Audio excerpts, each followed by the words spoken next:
Hello, everybody. Welcome to Speed Gaming for the inaugural speedrun of Super Cable Boy, released today by Serb. We have Jakuts, we have Shredberg. They're going to be facing off in a semi-blind speedrun of the game. I am your host and commentator for today, Rick from the D-Pad. And if there's no further ado, I think we're just going to jump right into it. So, racers at the ready. 3, whoop. You guys are... You want to hit the start and then get into your new slots? All right. Cool. 3, 2, 1, go. Oh boy. Are we good? Oh, all right. So, yeah, this, if anyone is unfamiliar, is Super Cable Boy, made by Serb. It's been getting all kinds of excellent hype over the last, especially couple months, but the prototype from 2 years ago for the Game Jam, I'm going to mispronounce this horribly, Marburg? Great proof of concept. It's got a very, I'm sure everyone can see a few different games that are inspired, or that this game takes inspiration from. It has a really strong, cool, vaporwavy sort of aesthetic, a lot of, retro Game Boyish kind of designs. Obviously, our hero, Super Cable Boy, taking some inspiration from that. So, to start with, we're jumping into this first world called Sleep Mode. Got a very dreamy aesthetic to it as well, playing into that vaporwave format. We got Shredberg going into Sleep Mode level 2. We got Jakuts just finishing off number 1, so we have a little bit of a lead from Shredberg at the beginning here. There's a lot of dialogue that's probably going to get skipped, breezed right through in this one, which is the nature of the beast. It is a new game, so there's probably going to be a little bit of dialogue that, if you want to see in full, I can recommend going and checking out Super Cable Boy on its Steam page and purchasing it for yourself and experiencing this. So at the beginning of the game, the controls are are pretty basic. You more or less can jump and wall climb to get around, but over the course of this game, we're going to be getting some more powers in the form of little Game Boy-esque cartridges that will give Super Cable Boy the ability to do all sorts of things, like do mid-air dashes and use his plug as a grappling hook and all kinds of fun stuff. And it really does kind of break the game wide open. You can get pretty mobile, even just off of the first one here. All right, so it looks like we are... Ooh, it looks like Jakuts actually has a slight lead coming into the final normal level here of Sleep Mode. All right. And, yeah, the demo for this game has been available for the last about 2 months, I think. Yeah, September 23rd. A handful of levels from each of the first 4 worlds of the game. This is our first, I don't know how many there will be, but this is at the very least our first cutscene that has kind of unskippable nature to it. I have to say I really love the screen effects that go on in this section in particular. Really cool stuff, because most of the game is pretty, does a good job of, staying within its kind of boundaries, but this one you've got the screen glitching out a ton, blacking out, escaping from its own letterboxing. It's a really cool effect. You've got our Final Fantasy entering battle style ghosting spiral effect in there as well. Some really cool stuff. I think Serb really knocked it out of the park with this. Was also hanging out in the Twitch chat as well. Hello, Serb. Hope you're doing well today. So yeah, here we are. We've got basically neck and neck out of the first world and heading to, I believe, the Tower of Hanoi. I don't know if I'm pronouncing that correctly. I've always just gone with Hanoi, but I think that's how that one works. But yeah, our guys are neck and neck, and this is our first kind of branching path as well. We're going to be seeing in a second here that there's actually 2 ways that you can go, but one of them is only really accessible once you've gotten the first cartridge.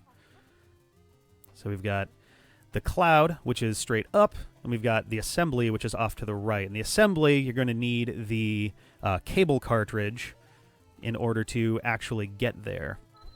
This is going to be an any percent run. I don't believe either of our runners are going for all of the onigiri rice balls, or perhaps probably any of them. This is strictly a race to get to and defeat the glitch. Whoever gets there first takes the prize. And speaking of prize, I believe we do have a giveaway for one. We have two Steam key giveaways for this game, which we'll be doing at the end of the run. So please stick around all the way through, and maybe you'll win a copy of this fantastic game. I was thrilled to see that it actually came out a couple hours early too. That's always a nice treat, or at least a couple hours earlier than we were anticipating, which is always fun. It's like Christmas morning. Run down the stairs. You're ready to go. There's already presents that are there, and you see if you can sneak one before anyone notices. All right, so Jakuts maintaining a very slight lead. Looks like about 10-ish seconds coming through as we head up the tower. You're in the middle of it here, and I believe we're actually into the first level that was not included in the demo. Tower 3 is the first one that was locked off in the demo version up until today. Each of the worlds up until, so this is, I guess, our second world. We have a third and a fourth. Up until the end of the fourth world, there's about half of the levels that were available, half that weren't. And then there's sort of a, see you soon level to start off World 5, the power plants. We'll be getting there soon. All right. Starting to see a little bit of a challenge here on the levels that weren't able to really be practiced with the demo. Our guys are real tight, though. Pretty neck and neck so far. Ooh, interesting. Both going for the path to the right. Both going for the onigiri. Neither one coming up with it. So let's see how we change things up as they continue the climb of the Tower of Hanoi. So these blocks on the side can be a real pain. The collapsing, I always think of them as like sand blocks because they sort of dissolve into like a sandy, dusty kind of thing. I think that's kind of a neat look to it. But yeah, these ones, if you've played Super Meat Boy, I think there's a similar mechanic for some walls in that game as well, and they can add a lot of challenge to an already challenging level. All right. Here we go. So it looks like Shredberg is just about, there we go, over to the cloud. We've reached Cloud 0 with Jakuts just a few moments behind. It's actually still quite close right now. We'll see if they stay tight for the entire run or if one will start to pull ahead. This is also up through to the end of the cloud is probably, I would say in terms of like just navigating around the levels, harder than the second sort of section of the game. Once you have the ability to actually use your grappling hook with the cable cartridge, it really does open things up a lot, and you have the ability to save yourself more easily. You can catch yourself, though I'm sure later levels in the game are going to have a lot more in terms of hazard blocks that can't really be grabbed onto. So here in the cloud level, the first 4 stages, Cloud 0, 1, 2, and 3, were all available in the demo version, but there's another 4, so the second half of the cloud was not, so we'll see how that goes once they reach the non-demo levels here. All right, we have Shredberg, who is approaching the end of the demo levels for the cloud. Getting in there as well. You're going to start to see a lot more of these glitch squares. It's interesting. I don't know really what to refer to them as, sort of hazard blocks, because the glitch as a singular entity is also sort of the big bad of this game. So I think it'll probably be pretty clear with the context there. But all right, we have now entered into the non-demo levels. For Shredberg, Jakuts just a single stage behind, still keeping it quite close. On our way to see Mr. Sweehunky. I have no idea if I'm pronouncing that even remotely close. You'll be able to see it. I think it's the stage name for that particular interaction, so we'll see how that goes. Ooh, leap of faith. All right. And there we go, both finishing off some levels. Jakuts still keeping it close. Shredberg heading into 5, Jakuts into 4 on the cloud. Here we go. We got some tight navigation here. So once you get your cable cart, you can use that grappling hook in any level you've been to before. So it's interesting going back, if you've played the demo and you're just practicing on the demo and playing around with those, it's very easy to feel very used to either having the grappling hook or having the second power. I guess I don't know if that's something that should be spoiled. Maybe that's something that people want to see play out in real time. But we're seeing some of the navigation get a little bit trickier in these non-demo levels. So practice makes perfect on the ones they've seen before, but we can see that there's definitely some sweat going on for these non-demo ones. Ooh, Jakuts closing the gap here. All right. Let's see how they continue from here. The bouncy clouds under these hazards are definitely a mean level mechanic to have here. It's a clever way of forcing it to think fast. Oh, and we have closed up the gap entirely, it looks like. Oh, all right. We had Jakuts and Shredberg literally side by side. It looks like Shredberg is pulling ahead for this one. And there is Mr. Oh, I'm sorry. We got Cloud 7. I thought we were already on that one. That was Cloud 6. Interesting use of, like, yeah, you're flying around, you're trying to dodge all these things. Ultra muscle lad. Yeah. Yeah, these are, it's interesting to see how these guys are doing on the fly with some of these brand new levels. A lot of times I would say the vast majority of the time, in fact, you have your speed runs with a game that's been practiced, hundreds, if not thousands of times. So getting to see people move quickly through a brand new experience is always a treat. It's a rare experience. You only get one. So we got Shredberg meeting with Mr. Sweehunky, who is a rice cooker, I believe, and is informing our young Super Cable Boy all about what he needs to do. All right, the clouds are very slippery. It's a tough platforming challenge because you have to slide off the side before it rebounds and bounces you up into the death panels. But by doing that, you kind of have to work with your kind of slippery platforming physics in order to make those jumps. We have Shredberg receiving the first cartridge, Super Cable. I believe the first one is just called Super Cable Boy, but is the cable cartridge, which will grant him the ability to use his plug as a grappling hook, which makes navigation through these levels so much easier, and you can really do a lot of fast maneuvering once you have that skill. The demo for the game only had the first 2 abilities available. Oh, nice, and here we go. We got Jakuts also up to Mr. Sweehunky, so making up some decent time there, actually. That wasn't bad. So we now have Jakuts getting his first power, Shredberg heading back to the Tower of Hanoi in order to head off to the assembly. Our 3rd world of the game? I guess the 4th world of the game. The tower is our 2nd. The cloud is number 3. All right. We'll see how the navigation goes here. And it looks like Shredberg is in the clear to advance to the assembly. Our 4th world of the game. So you'll start to see a lot faster flying around as Jakuts also picks up the cable cart, giving them both the grappling hook ability.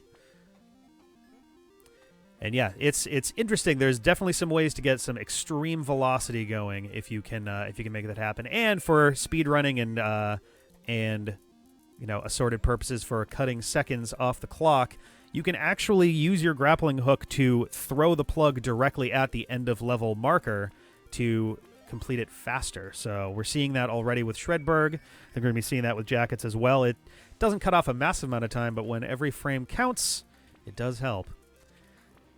We have some interesting wall crawling Spider-Man maneuvers going on. Oh, from Shredberg. As Jakuts gets to the tower to head off to the assembly as well. We have some conveyor belt walls, which are, at least in this first section of the level, both pointing downward, which means you can't really stick on there for very long, but you can give yourself a quick little boost off of it to continue. And there we go. All right. So we're now off to Assembly 3 with Shredberg and Jakuts in Assembly 1. And I believe Assembly 3 is the... Ooh, interesting. Okay. He got the grab, even though he just nearly hit that glitch. So Assembly 3 is the first of the non-demo levels, so we'll see how Shredberg fares there. Jakuts getting through the conveyor belt section. You're going to see, too, there's a lot of these kind of mid-air... I mean, they look like they're mid-air, but I guess the implication is they're on a wall in the background. A couple outlets that can be grabbed by the grappling hook cable cartridge. In the in the prototype version of the game, you actually had a health meter that would tick down slowly over the course of, I don't know the exact number. I'm just going to guess 12 seconds, somewhere around 12 seconds. But you had five little pips of your battery meter, and you had to actually plug into the wall to replenish it in order to, a very close save on Jakuts, getting around that glitch. Nicely done.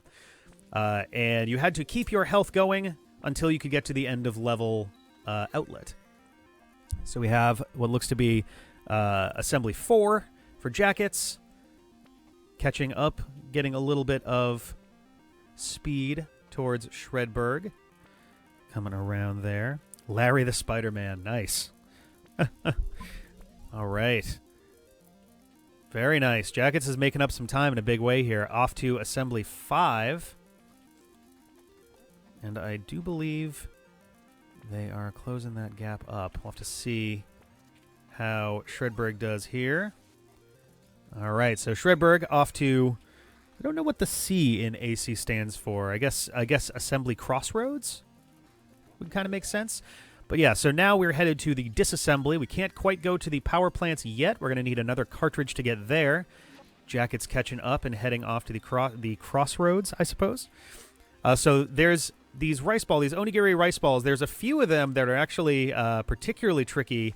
This one was this stage was the two hardest ones for me anyway, for the ones to get. One of them, you have to use your second cartridge, which you don't even have yet the first time you come here, for the entire stage. You can switch away from it, but the onigiri rice ball won't come with you unless you are using that specific cartridge. Ooh, Jakuts closing up quick, actually. They're only about 10-ish seconds apart, so this is closing that gap really well. The other onigiri rice ball for that level is one where there is... I guess we'll probably be seeing these in greater volume soon. Oh, actually, was that... Yeah, we're gonna be seeing them in greater volume soon, but there are squares where if you pass over them, they will fill with glitch, and you'll see how that goes very, very soon. All my homies love Shredberg. All right. Here we go, getting to that outlet there. We're off to Assembly 8 for Shredberg, maintaining a slight lead. And Jakuts coming down to the end of... Oh, actually, oh my goodness, I've lost track of... I've lost the lead. Jakuts is up front. We've got another crossroads level here, so it looks like you can actually go... There's an X path and a Y path that you can take to get to the disassembler, which is our first boss battle, actually, of the game coming up. That'll be a good time. See how the two gameplay styles work for that. So we've got Jakuts taking the X path. We'll see which way Shredberg is going. Shredberg also opts for the X path. So the difference between these, the X path has significantly more levels to it. It has 8 levels on the X path compared to 5 on the Y path. I have to assume, so I haven't played the full version of the game. It's only been out for about 5 hours. I think 5 hours right now. But I would have to imagine that the Y path is a lot harder, with the reward being that you can move through it more quickly if you can get through those obstacles.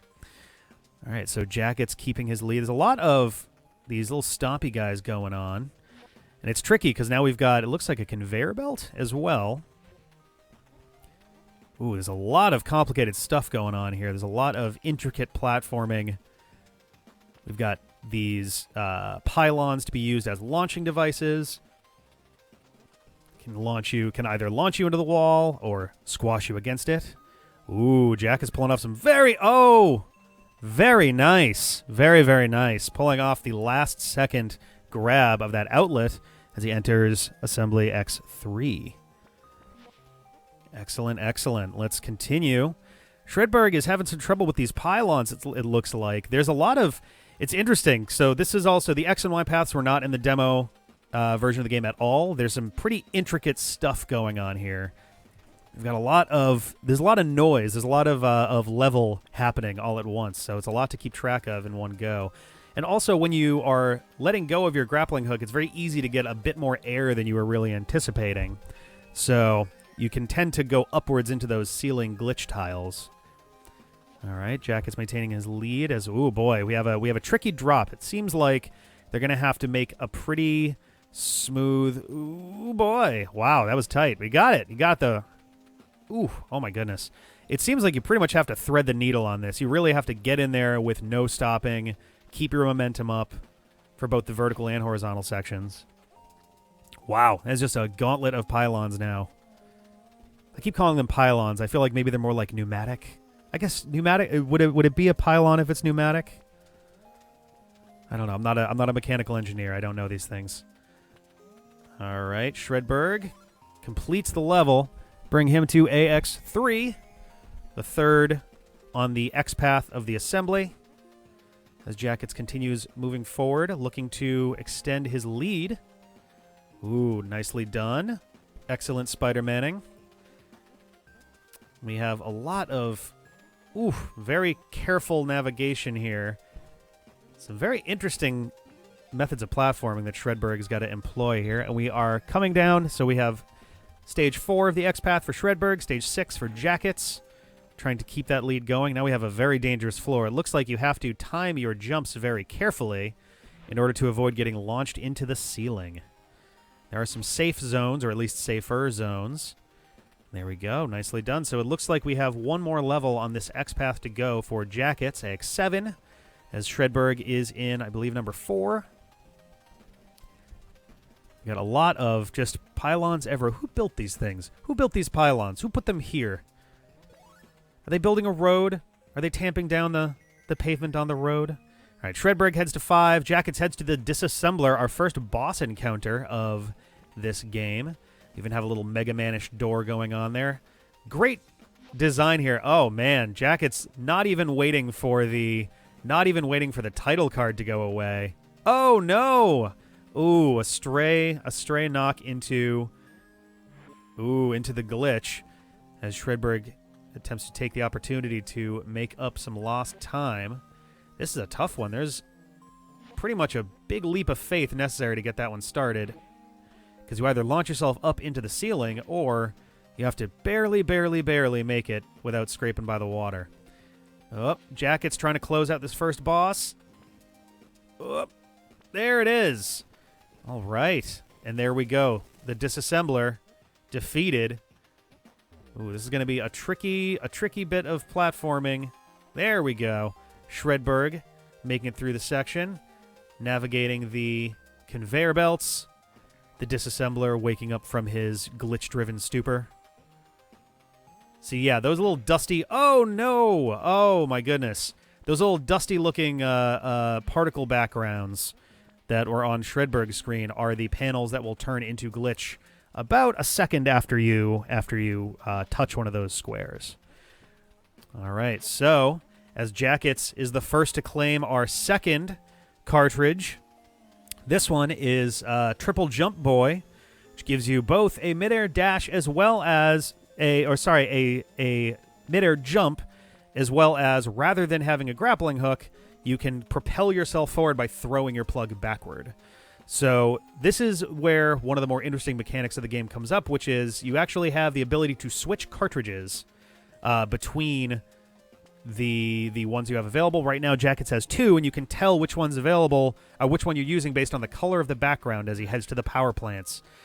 Should also be noted that at this point, once we get past the initial tree here, everything from this point forward is brand new. Everything from here is not in the demo. It is all locked down. This is going to be a whole new ball game as Jakuts enters the power plants. So you can tell based on whether it's this greenish Game Boy-like background that is on Shredberg's screen, that's our grappling hook, that's Super Cable Boy. If you have more of a bluish, pinkish, purplish sort of aesthetic, then that is the Triple Jump Boy that gives you those extra jumps. You can switch between them in the middle of your jump, so you can grapple, throw yourself, switch cartridges, get your jumps, and then grapple again. But until you touch a wall or stand on the ground, you do not get your midair jumps back from Triple Jump Boy. So that's the catch. There's a few, the onigiri in the level that I'd mentioned before makes great use of that requirement by having very few sidewalls that you have to touch in order to get there. All right. And yeah, it's got a little bit of Celeste with the triple jump for sure. And I can't think of a better. Oh, I lost the word. Oh no, I can't think of a better comparison. I guess. There's another word for it, but I've lost it. I'll think of it later. I guess. I was gonna say heritage. It's not quite heritage. Something similar to that though. Shredberg still having trouble getting through this particular level, while Jakuts opens up a wide lead into the power plants. Going to see if this will continue. The Shredberg has a lot of experience with Super Meat Boy, so we'll see if that will help with the fully blind sections that come from here for the remainder of the game. As far as I'm aware, outside of a few little clips here and there from trailers and teasers and the like, none of the rest of this is known to anyone, including our two racers today. Maybe homage or send up. It's a word essentially meaning like where your inspiration, I guess, comes from. I'll figure it out later. It's not important. This is what's important. We have Shredberg advancing on to stage 6 in the X path of the assembly as Jakuts continues through the power plants. All right, we have some. There we go. We're up to power plant 4 for Jakuts. Shredberg getting to our little jumpy section in the assembly, trying to navigate. So you can see, some of the rice balls, actually, maybe it is for all of the rice balls, and it just doesn't come up until later, but you can see that there's this greenish border around it. As we switch the cartridge, Jakuts can't interact with that onigiri, but if he switches back to the appropriate cartridge, now it follows him along. So there's a few tricky ways that you have to maneuver in order to get some of these rice balls to the end of the level. They function much like the golden strawberries from Celeste. You have to get through the entire level from that point without dying. If you do die, then the whole level resets, including the rice ball. All right, so Shredberg arriving at the disassembler as we get some really interesting navigation going on now from Jakuts. Ooh, my goodness. And we have some floating batteries, it looks like, which I believe give you an extra... It replenishes your midair jump. There we go, as you can see there. So you have the ability to get extra jumps if you catch those in midair. And wow! Shredberg just destroying the disassembler and moving on to claim his prize, Triple Jump Boy, so that he too will get the midair dash. All right. So that might be a really good opportunity to pick up some ground. He got through that, it looked like, on his first try. Let's see how this section goes. We have a lot of... I'm actually a little surprised how quickly we're mixing and matching the two cartridges in this. We're jumping into that mechanic right away. It's a great opportunity to get some more complex gameplay going. But it does mean you got to be pretty quick with those trigger buttons. Excuse me, the bumper buttons, I believe. Actually, maybe it is the trigger. Either way, Shredberg picking up the blue cartridge. Now we are 2 and 2 on our cartridges. There are 4 in total that Super Cable Boy needs to collect in order to fight and defeat the glitch, as told to us by Mr. Sweehonky. Oop, and we're wrapping around the tree. There we go. Jakuts reaching the end, heading to number 6, I believe, as Shredberg makes his way. Oop, getting a little bit of... There we go. As he heads back to the crossroads in order to... Oh, my goodness. We have a really difficult section here on Jakuts' side. We have to use some very careful... So it's a neat trick where you have to be able to get that double jump in, but if you're a little too high, if you're grabbing it a little too soon, then you're going to launch yourself directly into some glitch squares. So it's a matter of some very, very careful timing, placement. There we go. Jakuts seems to have figured it and gotten it. There we go. Whew, that was a fun little section there. All right, moving on to 7 as Shredberg heads to power plants number 1. Those damn bugs. All right, moving on up. The bugs are cute, little binary bugs, but they're signs, I believe, of the glitch. As you run into them, more of them start saying 0 after a while, it seems like, which in Mr. Sweehonky's speech to you that we kind of breezed through, since it is a speed run, he refers to it as all of the ones becoming zeros as the world becomes a big empty glitch. Okay. Got some interesting little mid-air dash sections that are being faced by our two runners. Okay, getting through there. And again, we're getting some really involved combination techniques going on. Doing your dash, switching back to the grappling hook, swinging, grabbing a battery, and once again going through your double jump. You do have to be incredibly careful with when you jump, both in terms of the hazards around, but also the hazards above you. You don't have as much control over your height when you're doing your midair dash. And the actual angle that you move at when you do your dash is very, very precise. So it's actually pretty difficult to do just straight upward with that. So you really have to nail it. Wow. Very, very quick, very precise, quick movements from Jakuts moving through this glitch maze. Makes it look easy. Look at that. That's incredible. Holy cow. That was nuts. Very good. All right, we're moving on to Power Plants 10 with Jakuts, as Shredberg gets through the early stages of the power plants as well. You'll see a lot of these momentum moves as he throws himself upwards, getting a bit extra air, and using the air dash to clear the glitch on top. All right, catching on to Power Plant 5 while Jakuts moves forward as well. Oh boy, all right. So we have our first advancing wall of doom. This is going to add quite a bit to the equation here. So Jakuts is going to have to get up this wall very, very quickly. I feel like everyone's seen some form of this in a game here or there. The first time I think I ever saw it was Aladdin on, I can never remember if it was the Genesis or Super Nintendo version, but the escape from the Cave of Wonders has a lava section. Wow, that is moving quick. And going in both directions, too. I'm curious if there's going to be both avoiding the top, like we're doing here at the beginning, as well as avoiding the side. It looks like this one's mostly a vertical climb, though. So it looks like the glitch is slowly consuming the power plants. Oh, right at the top. As Shredberg gets through this side area here. And it looks like he's headed downward. Though I think he's going to be winding up, winding up in the direction of the rice ball as Jakuts makes the vertical climb. And again, that is makes it look easy. That's a very difficult little climb there because every degree that you are off, you do go in that direction. So it's very easy to veer just a little bit and wind yourself right into one of those glitch walls.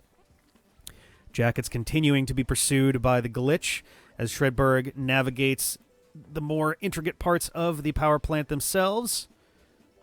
Climbing up to the side. All right, and we're getting up through the branches now. Oh, no! Oh! Narrowly missed that wall as Jakuts continues to escape from the glitch advancing upon him. So none of that was in any of the demo. So that is a brand new element that's going on there. Nice. Jakuts making his way to the end just in time as Shredberg, there we go, gets around the branch and clears the level. All right, moving on to Power Plant 6. As Jakuts continues to escape. That thing is moving. It seems to be moving faster each level as well. Oh, my goodness. It's going to take some very precise jumping, climbing, what have you, to get to that switch. Oh, boy. All right, he got to it, but a little bit too low to clear the gap. So this might be an opportunity for Shredberg to make up some ground as he gets to Power Plant 7. Ooh, good. Wow. Nicely done. Just barely threading that needle as Jakuts makes it to what appears to be another cutscene. All right. And again, none of this is in the demo, so what's happening in these cutscenes is brand new. We're going to be breezing through them because, obviously, speedrun. However, it'll be interesting if there's any vital information that gets skipped along the way, so we'll have to see if there's an offset to that. Fighting the Tesla Coil. Tesla Coil wants to fight. All right. Our second boss battle as Shredberg continues to make up ground. So this is a brand new boss. The disassembler was in the demo version, but the Tesla Coil is new. We have an electric bolt flying all around the room Seems like that's going to be the thing to dodge. The question is, how exactly is Super Cable Boy going to defeat the Tesla Coil? All right, as Shredberg heads to Power Plant 8, continuing to close that gap. Jakuts takes a second try on the Tesla Coil. Ooh, some interesting stuff there. Different maneuver right out the gates, just electrifying the entire floor.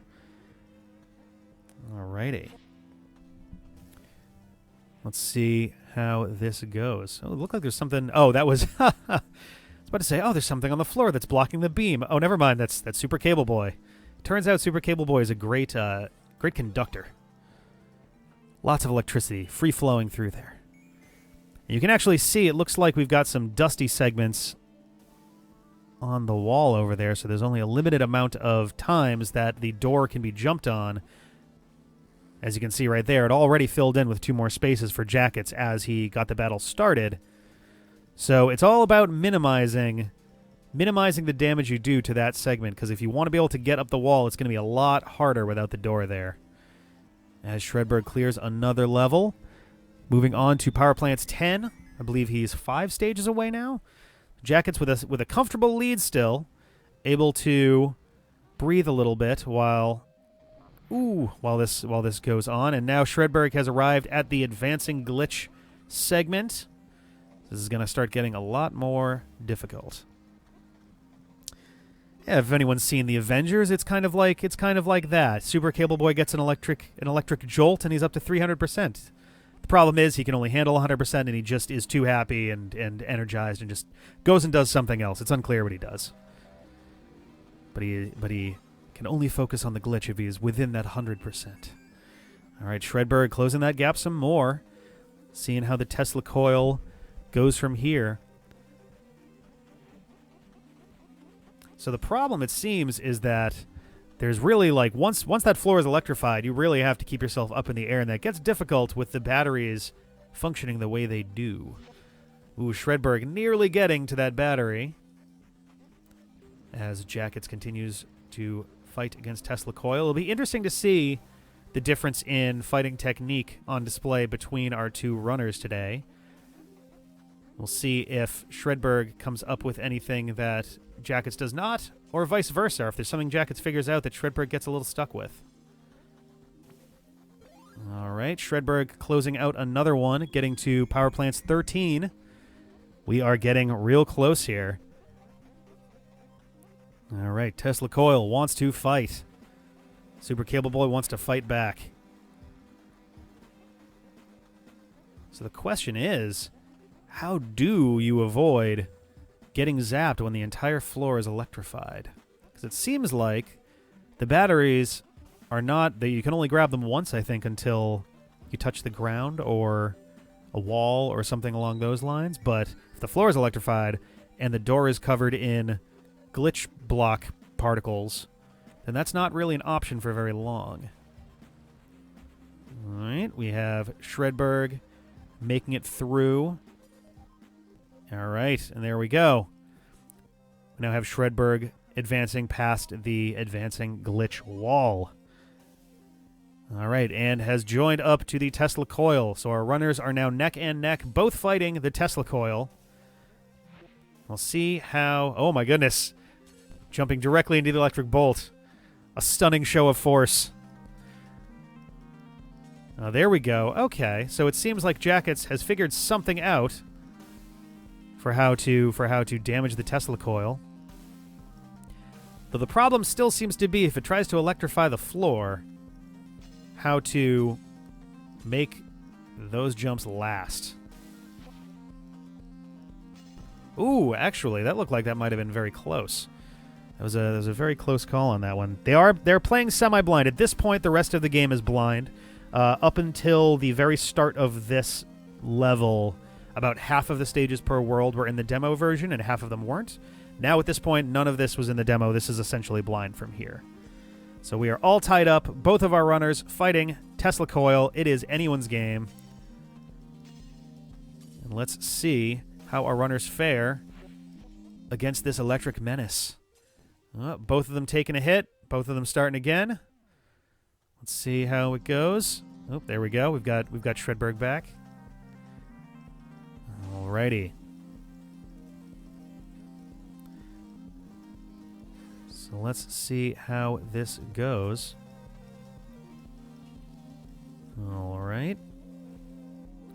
Lots of rotation very quick from the Tesla coil. A little too tight. Hugged it just a little too closely. And got the zappy zap. All right. It does seem like Shredberg has also figured out the damage maneuver for Tesla coil. I keep saying Tesla coil like it's a person's name. I don't know. I think I'm just too used to Mega Man Battle Network at this point. Little Mega Man Star Force. Everyone's got funky names there. All right. Both players knocking out a couple of the glitch blocks to start their battles. And the real question is, I guess for the electric floor, it just seems like they have to stay in the air as long as they can. And it is possible to survive it just barely, but you really have to get those jumps basically perfect in order to stay in the air long enough to not get zapped. It's hard to tell. It looks like the Tesla coil does take visible damage over time, too. So if it's a matter of cracking it, then it seems like it only takes a handful of rounds of damage to get it done. Oh, we have a... Oh, my God. We have a very different scenario now on Shredberg's side. Looks like he has cracked that glass and is now... Oh, boy. This is some tight stuff. So now the question is, how long does this last? What will it take? Oh. It looks like Shredberg has done it. Taken down the Tesla coil. Holy cow. There we go. And advancing on. Oh, poor Tesla coil. Cable boy. I love that the dialogue is tilted alongside Tesla coil. That's a great touch. All right, so we're moving on to, it looks like ink cart. So an ink cartridge. Are we going to fire printer ink at our enemies? Whoop. Are we? I think Shredberg went over the area where the cartridge is now navigating the perimeter of the level as Jakuts continues to fight against the Tesla coil. That is a tough boss. That is really throwing a lot out there really quickly. It looks like we're going to have a green and red, green and pink sort of aesthetic for the ink cartridge. I can dig it, as can, I think, everybody over at the D-pad.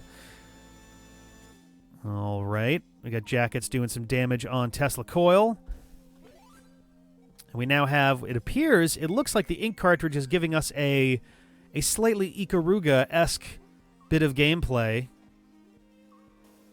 where we now have elements that interact based on which of the two colors that have been chosen. Ooh, we got some really nice color aesthetics going on. Aesthetic. All right, and here we go. As Shredberg now climbs up into the liquid crystal dimension. There we go. LCD 0. Jakuts still taking on Tesla coil. There is some really tight platforming that goes on with that. That's some incredibly tight gameplay needed to get through there. I'm really digging the I'm having a hard time not staring at the ink cartridge like gameplay. That's some really beautiful palettes chosen, some really interesting gameplay choice on that one. That's pretty rad. Now the question is, okay, excellent. So it is a solid platform. Oh no! Oh, we have some more glitch particles there. So we have, I guess the idea is if it's a solid block, then you can interact with it. But if it's this staticky looking block, then you're going to wind up, it's basically a glitch. So that little section right there, that's a glitch. So they're going to have to find a way to use the ink cartridge in order to get through there while not losing the wall that they're currently walking on. Ah, all right. So Shredberg finding an interesting caveat with the glitch particles. It looks like it doesn't actually activate until you leave. That's a useful bit of information there. And Jakuts taking on the Tesla coil. You can do this, Jakuts. I believe in you. You got this. We are... Man, I'm really... I can't get enough of those colors. Those are some really pretty color choices. I like it. All right, so this one's kind of a mean puzzle. If anything, it almost seems like... So there might be 2 ways to go about this. Where it may be possible, if you time your jump just right, to be able to get through the glitch section without actually striking it. But it looks like the alternative is you got to climb, and that's going to be a real tough go with all these glitch platforms all over, especially if you wind up taking the dive for getting rid of the glitch wall. There's a lot of different mechanics all going at once. You got to use them all basically simultaneously. So there's a lot of really intricate gameplay happening here. And now that there's 3 cartridges in play instead of 2, you also have to remember which direction you're switching your cartridge in. It was easy with 2, where you just had kind of an on and off between your 2 abilities. But now with 3, if you choose the wrong one at the wrong time, you're going to be flying through the air without much of a hope for what to do next. So it looks like Shredberg has a strategy on how to get over this wall. We'll have to see if it works. It's going to be a very technical and tricky tactic, but we'll see how it goes. We got Jakuts. Oh, there it is. Shredberg just getting through the glitchy wall using the ink cartridge and moving on to the second level. Jakuts facing off with the Tesla coil. Just about got that glass broken. I think one more round would do it there. It seems like it can be done in 2 rounds, in 2 sets of hits. We now have... Oh, very interesting. That didn't look like a floor for a second there, so we've got some... It's interesting. That one seems like a much easier level than the first one. So now we have Shredberg slowly making his way through. Ooh, hidden glitch wall. Very mean. All right. Getting his way through the liquid crystal dimension. Jakuts up against Tesla coil. See how we are going. Quick shout out to everybody that's watching. Looks like we got 100 people viewing at the moment. Pretty solid. Hello, everybody. Hope everyone's having a grand old time. We have a Steam key giveaway. Sorry, 2 Steam key giveaways of Super Cable Boy at the end of the race. So stick around through to the end if you want a chance to win. All right.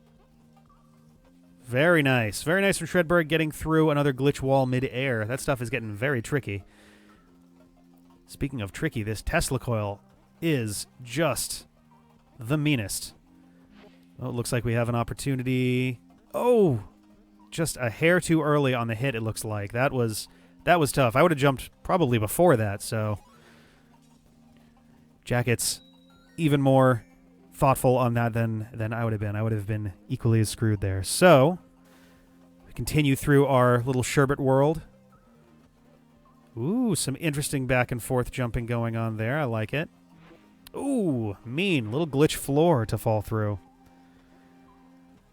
All right.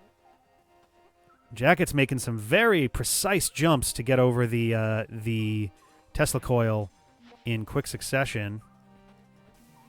Being able to avoid having to do sort of a more circular jump while he floats down, trying to skid underneath it. If you can make those tighter jumps, that means he has a lot more time to navigate and get away from the electric beam as it circles around again, especially as it speeds up like it did there. All right. Oof, another early one. Oh, no. Jakuts is so close. I can feel it. This is going to be the one. This is it right here. I can feel it. All right. Did anybody else... oh, boy, I'm about to show my age, I guess. Did anybody else, growing up, have an original Game Boy? Shout out to all of us older folks among the viewers and listeners and runners, I suppose. But the Game Boy, I think, did have a few accessories that let you plug it right into the wall. I don't think I ever had the one for the wall. I had one for I had a battery pack for my Game Gear. But for the Game Boy, it seemed like every accessory took another 2 to 4 batteries. It was a mess. Shredberg getting through the glitch floors, advancing to Liquid Crystal Dimension number 8. This Jakuts, man, it's tough to tell exactly when that moment is, and you really want to min-max. You want to get as many of those hits in as you can to get it through in just 2 rounds. But we got some really interesting mechanics going on Shredberg's side, having to double tap in order to get through some of these segments. Oh boy, these are going to be getting pretty complicated in no time flat. Game Boy had like 10 dead lines. Oh no. The first Game Boy that I ever had, I still feel so bad about this because I was like, I don't know, 5 and I didn't know any better. I thought that my first the Game Boy that I got as a child was broken when I first got it because most of them out of the box so the Game Boy had a contrast knob which allowed you to make all of the dot matrix pixels darker or more faded. It was usually useful if you had different like lighting situations going on and you had to make up for that.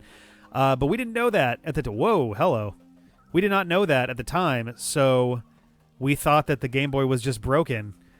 And I felt so bad because my grandmother got it for me for Christmas some year, I think, and wound up returning it and swapped it out for another one. And then we discovered the exact same problem, quote unquote, with that one until realizing, I guess we just played with all of the like knobs and buttons on it eventually and figured it out. But that's my TED Talk. Thanks for coming. We got Shredberg dealing with a very, very narrow platforming situation here with glitch wall. I guess the glitch walls aren't really the problem because you don't have to do any inputs left or right here. It's just a matter of timing your jump and your there we go, and timing your ink cartridge to be so precise to get through there. Ooh, so that's the more difficult part. You have to jump through that also going sideways in order to make that happen. So you have to really time it the split second before you would hit that glitch wall in order to make that jump. All right, we'll see how this is going here. This Tesla coil is a beast. There we go. Now we're ready. All right, so we got 3 hits on that. We'll see how our second round goes. And all Shredberg dealing with our sherbet squares. It's a game show. Hollywood Squares meet sherbet squares. There's a lot of jumping. There's a lot more jumping in this than in Hollywood Squares. I don't think anyone did much jumping on Hollywood Squares. They had like probably ladders in the back to get up to their squares. Do you think they ever had anybody on Hollywood Squares that was afraid of heights? Sitting up there on the top left square, 28 feet off the ground, staring down at contestants. That must have been an interesting experience. And we got Jakuts into the second phase. Hey, hell yeah. Oh no. And that's the really challenging part. Honestly, we have those 3 beams and they get fast and mean. That is a really difficult section to get through, and it's basically the same as the floor segment. You really have to maximize your airtime just to stay above as it's rotating around, because if you just go over the top and drop, you drop directly onto the beam. So you have to keep your air in order to make that work. All right, we have both of our runners hitting a bit of a deadlock in their respective stages right now. We've got Shredberg in Liquid Crystal Dimension, I think 6, and Jakuts up in the Tesla coil. These are some really tricky sections here. Let's see if we can get through there. Oh, Shredberg. Ooh, just barely pulling off the jump. Oh, wow, 9. Sorry. It's like a 6, but it's upside down. It's basically the same number, though. I'm pretty sure it's the same number. All right, into LCD 10 as Jakuts does some damage on the bulb of the Tesla coil. Oof. Oh, no. All right.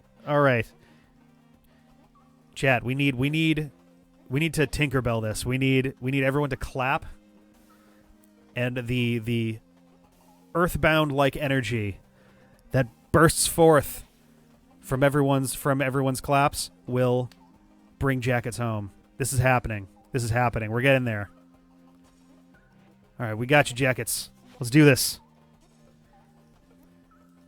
So it's a fun story. that used to be that. So there were stage adaptations of Peter Pan where that was a thing, where you had to clap to keep Tinkerbell alive. And I'm pretty sure once in an incredibly great while, if there just aren't enough children in the audience and there's enough adults that feel like being jerks, there's not a lot of clapping. Or maybe people get, a little social anxiety and decide that they're not really feeling like starting it off. And I think that they actually change how the rest of the show works based on that or something, or like Peter Pan does the clapping himself or something along those lines. It's a whole thing. They have to have a whole backup plan in mind in case they don't get the claps that they need. All right, Jakuts working on his platforming through a lot of really tight double tapping sections, a couple triple taps as well. We have Jakuts dodging the bolts of the Tesla coil, getting ready for the second volley. All right. Let's see if we can crack the bulb. Oh, almost. I think one more hit will do it. Oh, my goodness. Both of them going down at the same time. As we return to the fight. All right. Let's see. This fight, I feel like everybody's like fist clenched, like in a hunch down pose, like, yeah, come on. Everybody's ready for this. Tesla coil, you got it coming. It's coming for you. You don't even know. You don't even know. I guess kind of literally, it seems like all of the bosses are kind of semi-possessed. So I guess they literally don't know, but, it's beside the point. Nice. Okay. Both players making some advancements in their respective areas. All right, this is the challenging part. We got Jakuts staying in the air. Perfect. Nicely done. All right, and it looks like we will be getting to the second phase. All right, time to do that dance. Here we go. All right, Jakuts, you got this. We believe. Oh, my God. Here we go. Oh, it's looking good. Oh, my God. Oh, no. All right, we're going again. All right. This will be a really valuable. Ooh. Oh, my goodness. Pulling that one off. Very nice. Here we go. Oh, boy. I feel myself like holding back. I have a hard time speaking. It's so intense. Oh, there it is. Jakuts with the KO on Tesla coil. Boom. There it is. Whew. Tesla coil shorten out. Just as Shredberg finishes off LCD 10 and moves on to a brand new level. Holy cow. What a battle, huh? Great job, Jakuts. That looks hard as hell. I gotta say, that is a daunting, especially compared with the Disassembler. That's such a much more daunting boss fight. So props, big ups. That was excellent. All right, here we go. As Jakuts moves forward to grab the ink cartridge and gets his brand new sherbet powers. So what do we got? We got Super Cable Boy, which is our Game Boy powers. We have Triple Jump Boy, which is our Vaporwave powers. I don't know what the name of the third cartridge is, but it's the ink cartridge that gives us our sherbet powers.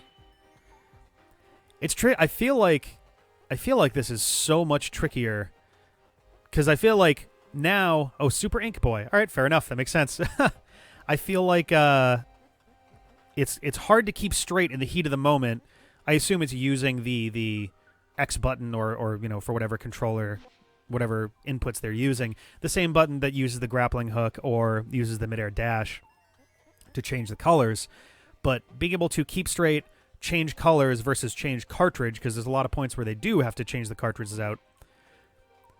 That's gotta be tough. Though it does seem like there's not as much cartridge swapping in the liquid crystal dimension. It seems like this one is mostly focused on the ink cartridge, though maybe that's just to get a handle on the new control, and maybe once we get into the next world, the firewall, we may see a bit more cartridge hot swapping among the three. So we're seeing a lot of very careful wall sliding maneuvers. That's gonna be a whole thing for this, because you have to grip onto the wall, switch your colors, slip through, and then you know, a lot of times switch it back in the case of the level that Shredberg's on, in order to stay attached to that wall. Yeah, the difficulty is coming through here pretty quickly. We're definitely getting some tough stuff right off the bat.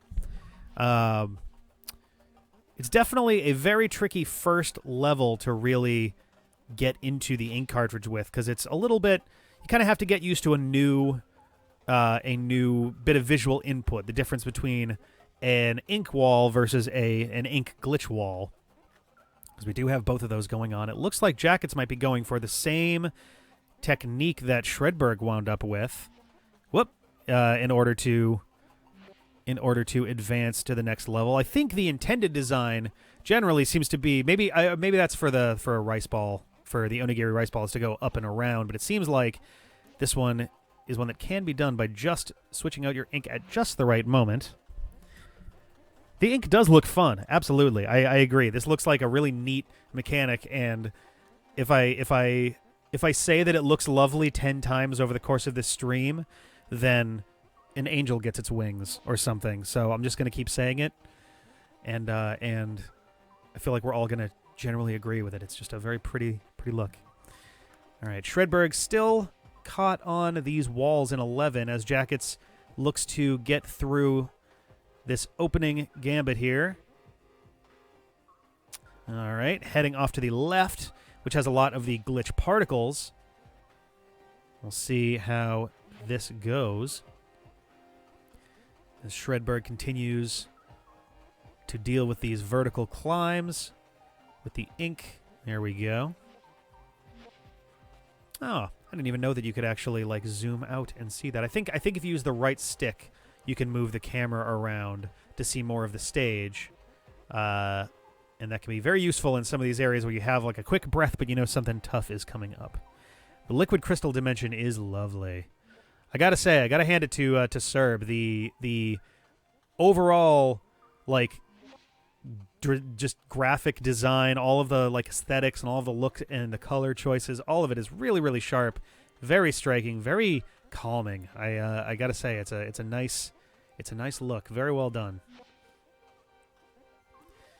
All right, both our players. There we go. Jakuts getting through that initial LCD level, moving on to 2 as Shredberg continues to work on these really tight triple ink sections. Let's see how these go. We're seeing a lot more complex gameplay. It seems like Serb does a really good job of changing up the gameplay in a way where each one does feel progressively more complex and involved, but without like, you know, fundamentally changing the game. It's just it's a new mechanic, but there's a lot more going on each time. The lore of this game is that you're playing as Super Cable Boy, a little handheld gaming console, the power cord. He has a strange dream one night where a large glitch appears before him and consumes the world around him and causes a kernel panic. So, unsettled by his dream, Cable Boy goes off to see Mr. Sweehanky, a rice cooker, who tells him that he needs to find the 4 cartridges to give him the powers he needs to defeat the glitch and prevent the kernel panic. So we have 3 now for both of our runners. They have the Super Cable Boy, which gives them a grappling hook.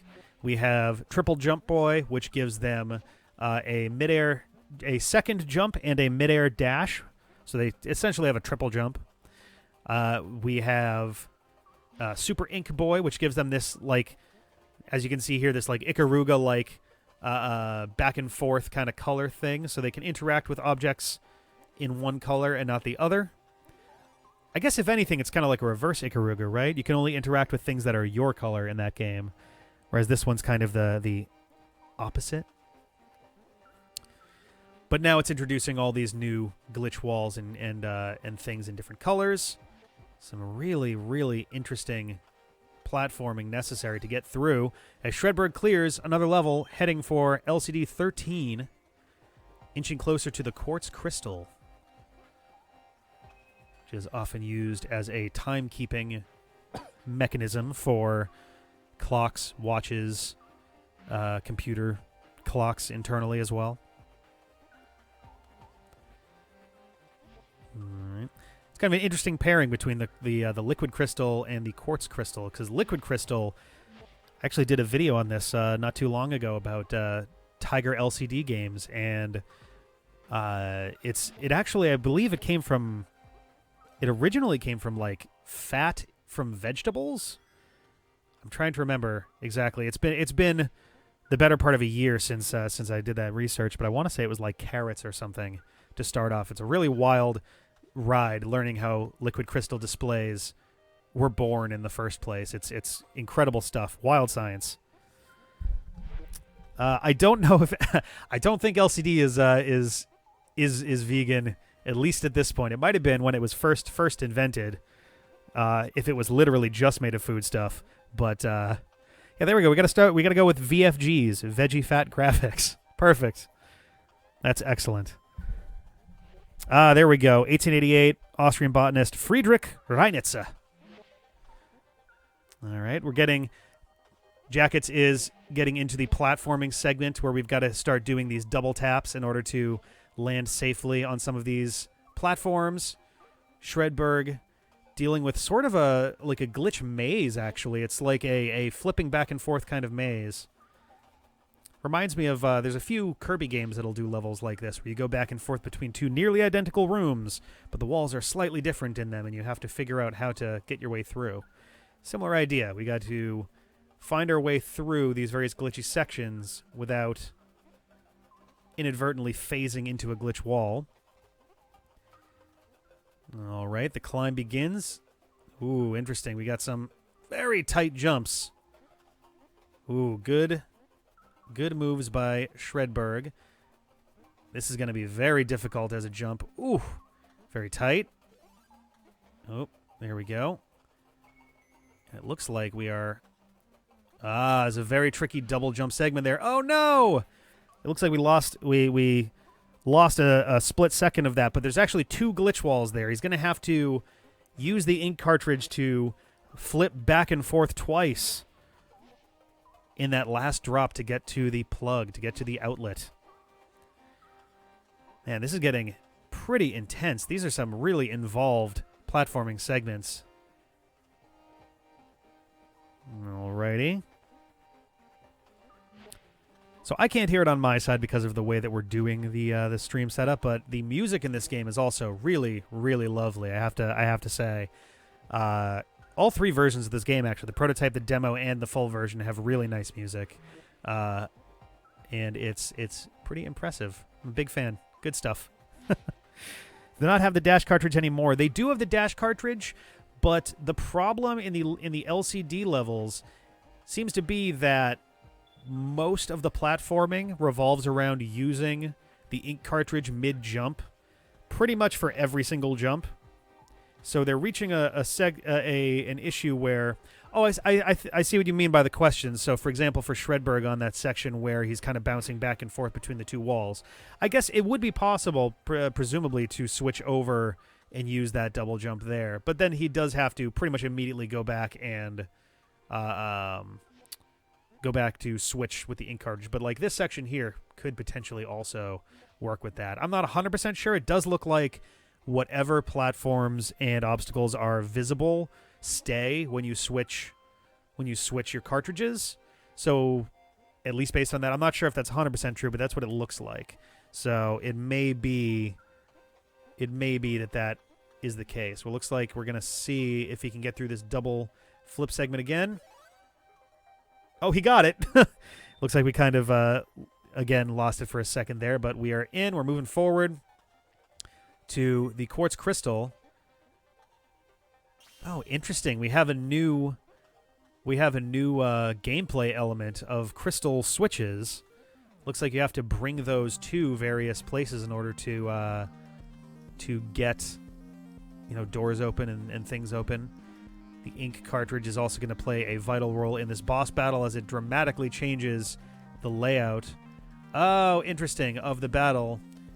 And it looks like, at least for now, the quartz crystal only fires energy beams in one color. So you can actually mute one of the colors in order to have that work. But the quartz crystal, the little crystals, can only be dragged around in one color. So that's going to impact things as well. So we have 4 switches at the top.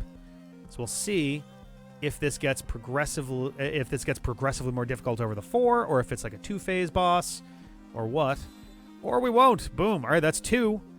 Got 2 more to go. The Jakuts works on the ladder, the ladder of ink. We'll see how that one goes. We have a lot more. Ooh, oh no! That phase definitely gets more active very quickly. So that gives us our answer.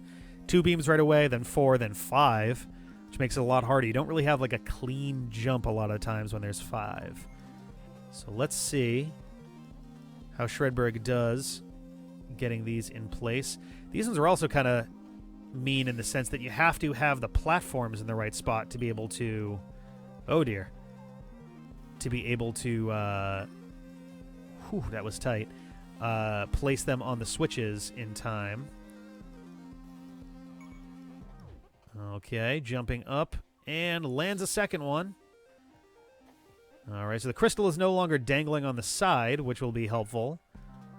Let's see if we can get up there. It also seems like the crystal is switching its colors much faster now than it was before. So before it went for a lot longer. Oh, no! Ah, lost it right there. Jakuts working on the ladder of ink. Here we go. And he is up. All right, and now we get to this incredibly frustrating segment. This is the one that Shredberg was stuck on for a while before.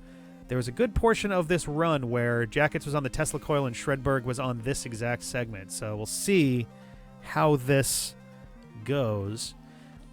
I think so Jakuts isn't particularly far behind. I think the biggest trick is this level specifically that he's on is a rather difficult one among the rest of these. Shredberg was stuck on it for quite a while, and we'll see if Jakuts can improve on that. If he can get through this quickly, that will be a great benefit for him in closing that gap up as Shredberg deals with this third boss battle. It's tight, though. Man, you got to switch those colors incredibly fast. And, like, the amount of bounding around that you have to do... It's hard to make real progress, it seems like. You're moving around so much that you kind of have to, like, pick up the crystal and then drop it off and hope that you can get back to it quickly. Oh, goodness. Oh, it's happened. Oh, boy. Oh, yes, there we go. Wasn't sure if we were done. It was firing more lasers. Shredberg taking down the quartz crystal. Setting back the colors. Does it speak? Oh, a little bit.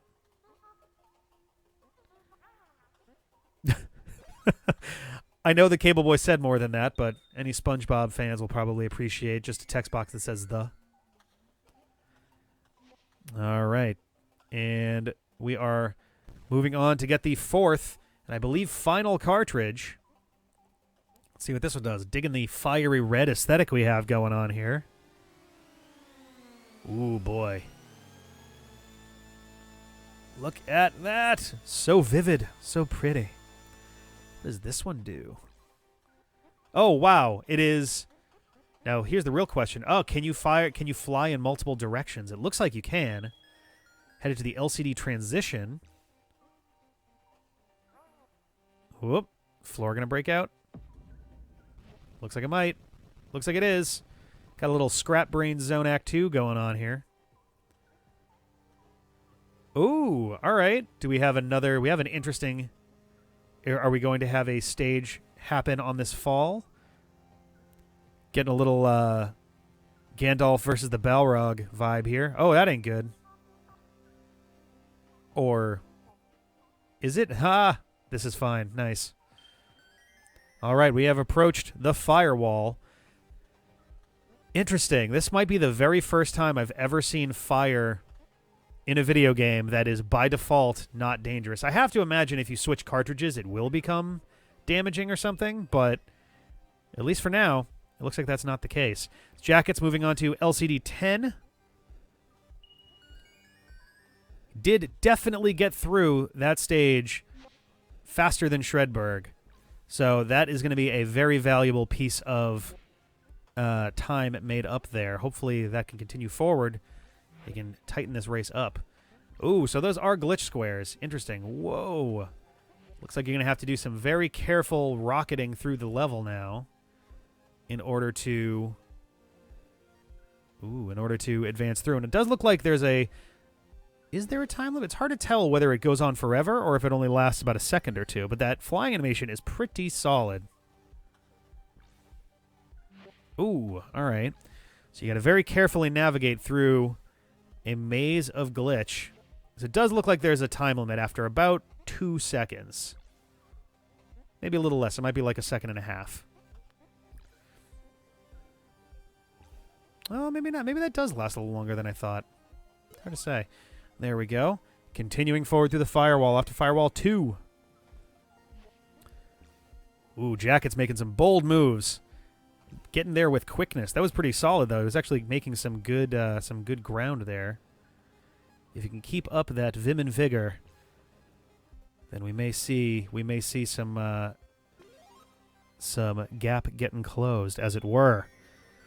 I like the way it looks on fire. It's very similar. It reminds me a lot of the burning or fireball powers. I personally am a big fan of Fireball from Kirby's Adventure. I was always a little bit sad. I love Kirby Superstar, but I was always very sad that Fireball got wrapped into burning / fire and never really came back again. I always liked Fireball. Like, it's such a basic power. Obviously, it couldn't stay that way forever, but I always liked it, so I was always a fan. I think it's in Dreamland 2 as well. No, those enemies are in 2, but I think you just have like a basic fire ability. Anywho, we are continuing through. Shredberg making his way through a fire maze. Jakuts making his way through an ink maze. Is another one of the tough levels where you start out with these single flips, and then you soon have to start doing double flips in order to advance. And you don't have the benefit, at least not easily, of doing any midair dash maneuvers, so it does start to get a little tricksy to keep those jumps going. It looks like those gaps are just at the outside end of your ability to long jump. So the cable does a few things. So for one, it is what you plug into the end of level outlet in order to clear the stage. The first ability that you get is a grappling hook, and that one you can fire it to grapple onto safe ledges and swing yourself around. The second power you get gives you a double jump, but also lets you kind of throw your plug behind you to propel yourself forward for a third jump. I don't think it has any like real effect on anything. I don't even think it'll actually, strictly speaking, like end the level if you happen to propel it behind you and use it like that. As the grappling hook, it does. If you have the grappling hook, you can throw that at the end of the level thing. Thank you, Palyden, for calling that out, actually. During the demo, when I first played it, I was very confused because I was like, oh, I died and there's like 100 on the top left. Is that like a score, like a hidden value? Maybe it's like a debug mode thing or something like that, or like an ID number. And it wasn't until I died like 3 or 4 more times and was like, oh, it says 1,000. Okay. I wonder what that's all about. And then I died one more time very shortly after and said 1,001. I was like, oh, it's a binary death counter, which I think is absolutely adorable. I think that's so fitting for this game's aesthetic, and it's such a good use of that. Also, it's only just occurred to me now that these like brown segments are like, I don't know if they're meant to be like earth or dirt, but they're a platform that you kind of dig through. If you ever played, I guess, let's see, Celeste sort of does that with they're like these starry blocks. I guess they're very celestial blocks.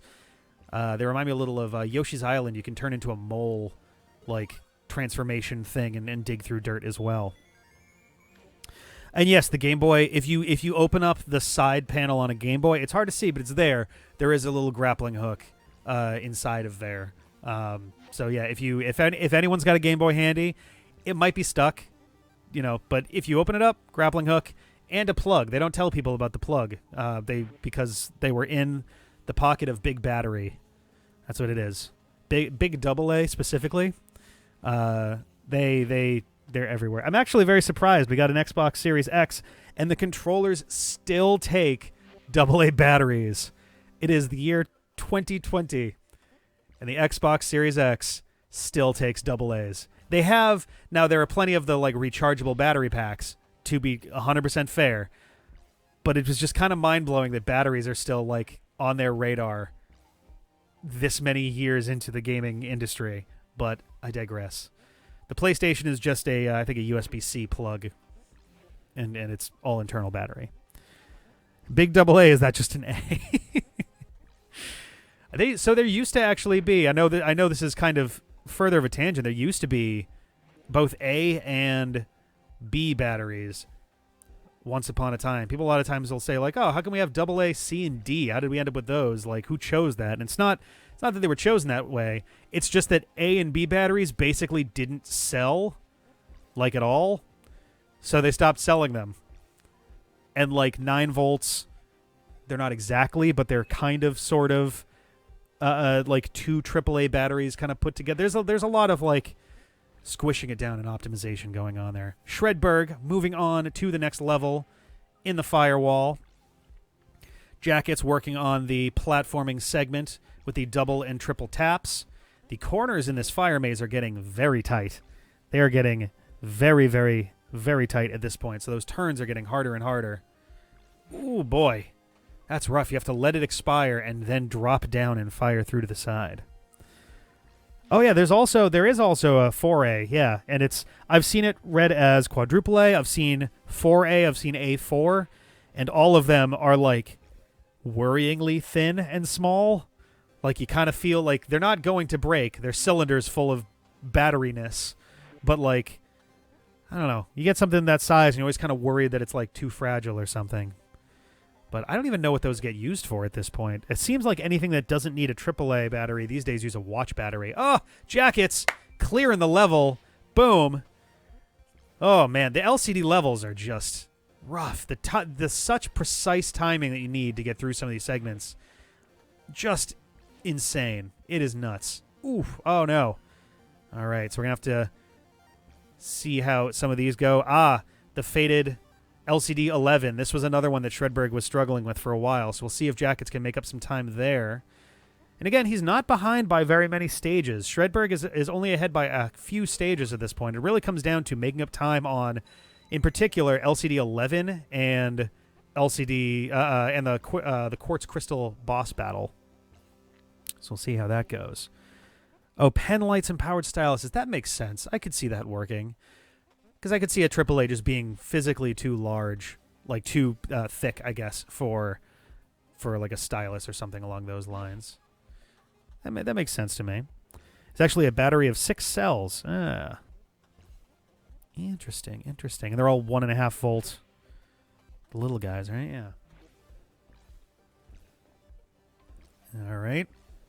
Shredberg making it to a very clustery packet of fireball passages. I still am not entirely sure what those are, what they physically represent.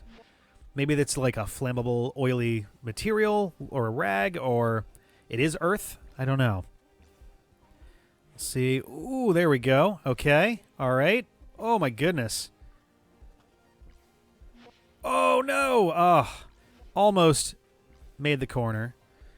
These two vertical walls in LCD 11 definitely give you that first little bit of this level is going to be tough. There's going to be a lot of real fast back and forth. I think, now obviously I'm saying this without having done it myself at this point because the demo didn't get this far, but it seems like the jumps that take a single click, not too bad. Even the double tapping ones don't seem the worst. You definitely have to do it fast, and the ones where you have to jump and double tap back to back very quickly, those ones are really rough. There's a few triple taps that look like they're in here in spaces, and those ones are just devious. Those are very, very cruel. And we have Shredberg advancing into an even more just nuts-looking level. This is basically a tunnel of glitches at this point.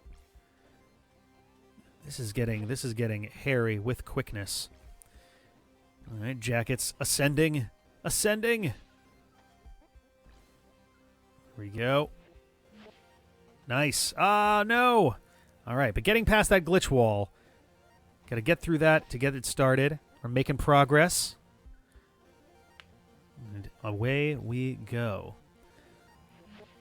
All right, we are approaching the 1.5 hour mark, getting close-ish. We're at about an hour 24 and a half. We're seeing those death counters rise on both sides quite a bit. I'm curious how many digits we're going to see by the end of this. It actually seems, I'll have to keep an eye on this. It actually seems, let's see. I'll wait until I see it for myself, but okay, they're very close. It actually seems like Shredberg may have died more times so far than Jakuts. So Jakuts has outlasted in terms of average life length. And they are still fairly close together in terms of the actual progress. There's still an entire other world that comes after the one that Shredberg is in right now. So there is definitely time to make that distance up. It ain't over till the lady with she has the horns on the helmet.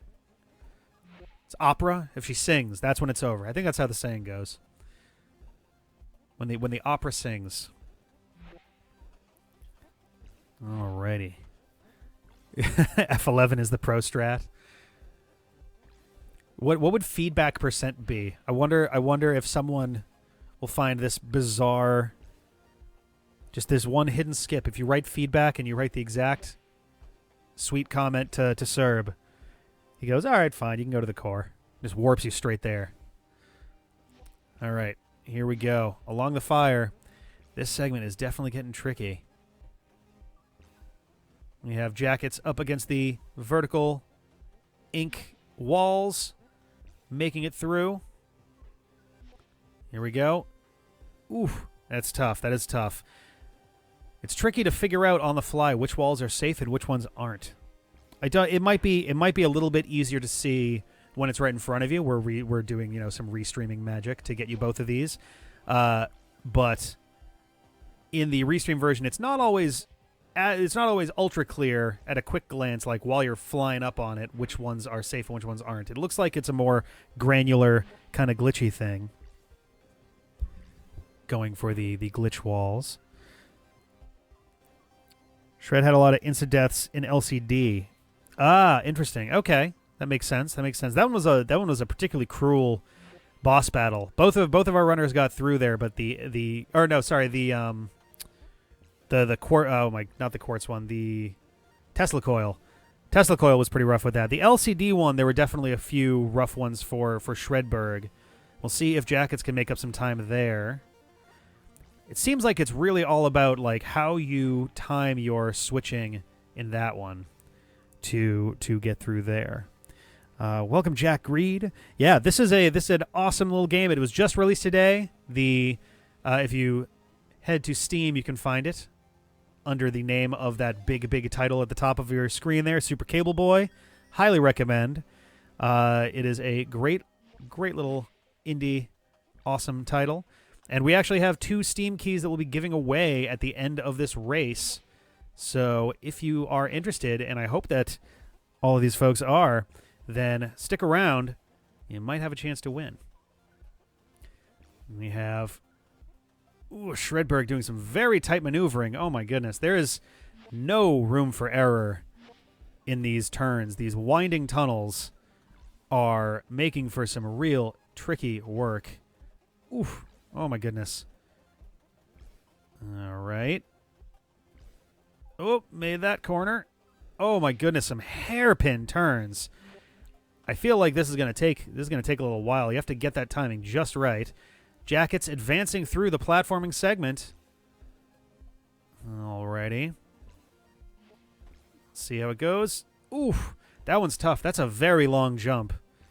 And it looks like it's a double tapper as well. You have to get through, and you have to time it very specifically because there are 2 glitch walls to avoid there. So we'll see how that goes. It feels like 11 is the last big wall of this world. The rest of the levels, I don't think we're quite as devious as this one can be. LCD 11. As Shredberg advances forward, firewall number 9 out of I don't actually know how many. It looks like I didn't write that one down, so it'll be a surprise to everyone. The glitch has arrived. It speaks. Uh-oh. Oh, wow. That thing is growing incredibly fast. That's gonna be tricky. Oh, boy. Oh, boy. There's gonna be a lot of... So you have to hit the wall to replenish your air dash, but the glitch gets there very, very quickly. So we will see.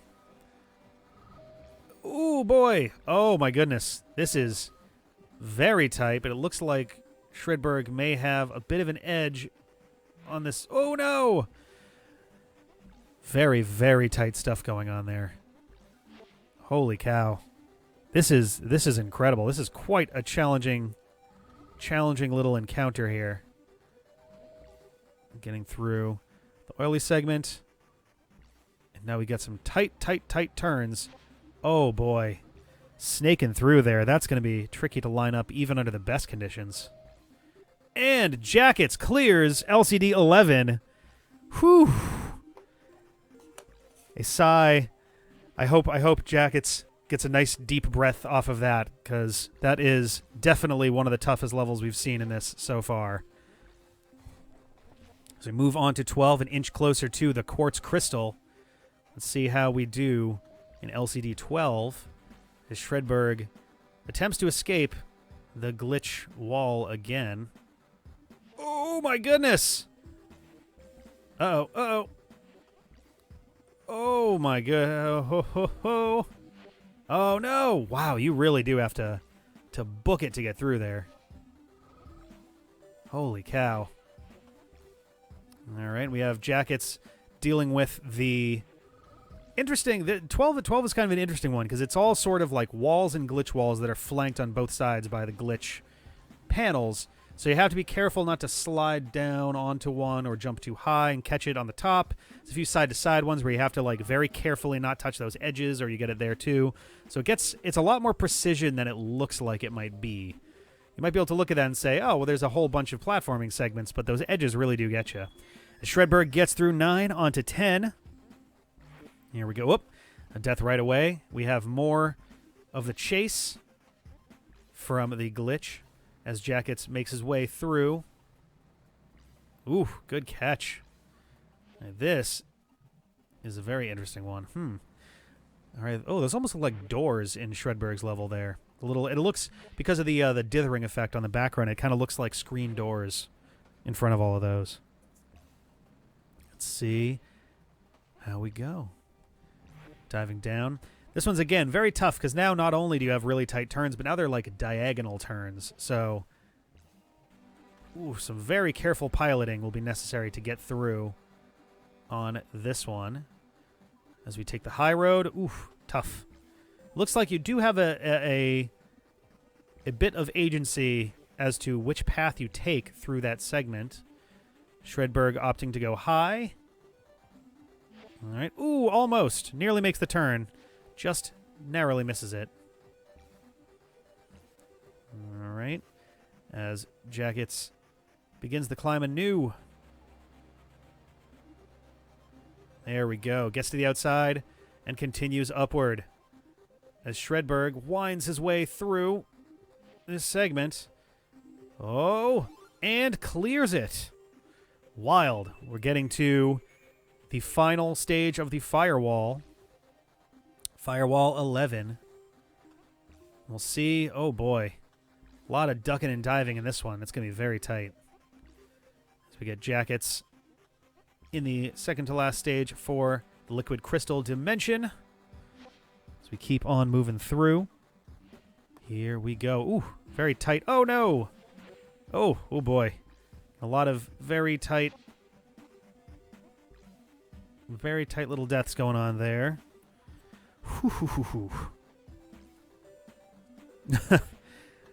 I I feel like the amount of time, or rather the lack of time, that has gone between successive attempts on either side means that no controllers have left anyone's hands thus far. And these controllers are loved and cared for with the warmth and big heart of Jakuts and Shredberg. Thank you for coming to this second TED Talk. This one is more of like a nursery rhyme kind of scenario, but I think it still counts. Would there be a rule against that? If you did a TED Talk and then you told a fable or a nursery rhyme, how mad do you think they would get? 1. And 2, would they still put it online? Think about that. Think about it. If Morgan Freeman showed up and told the tortoise and the hare, I think people would watch that. I think people would be all about that. Listening to his beautiful, bassy voice.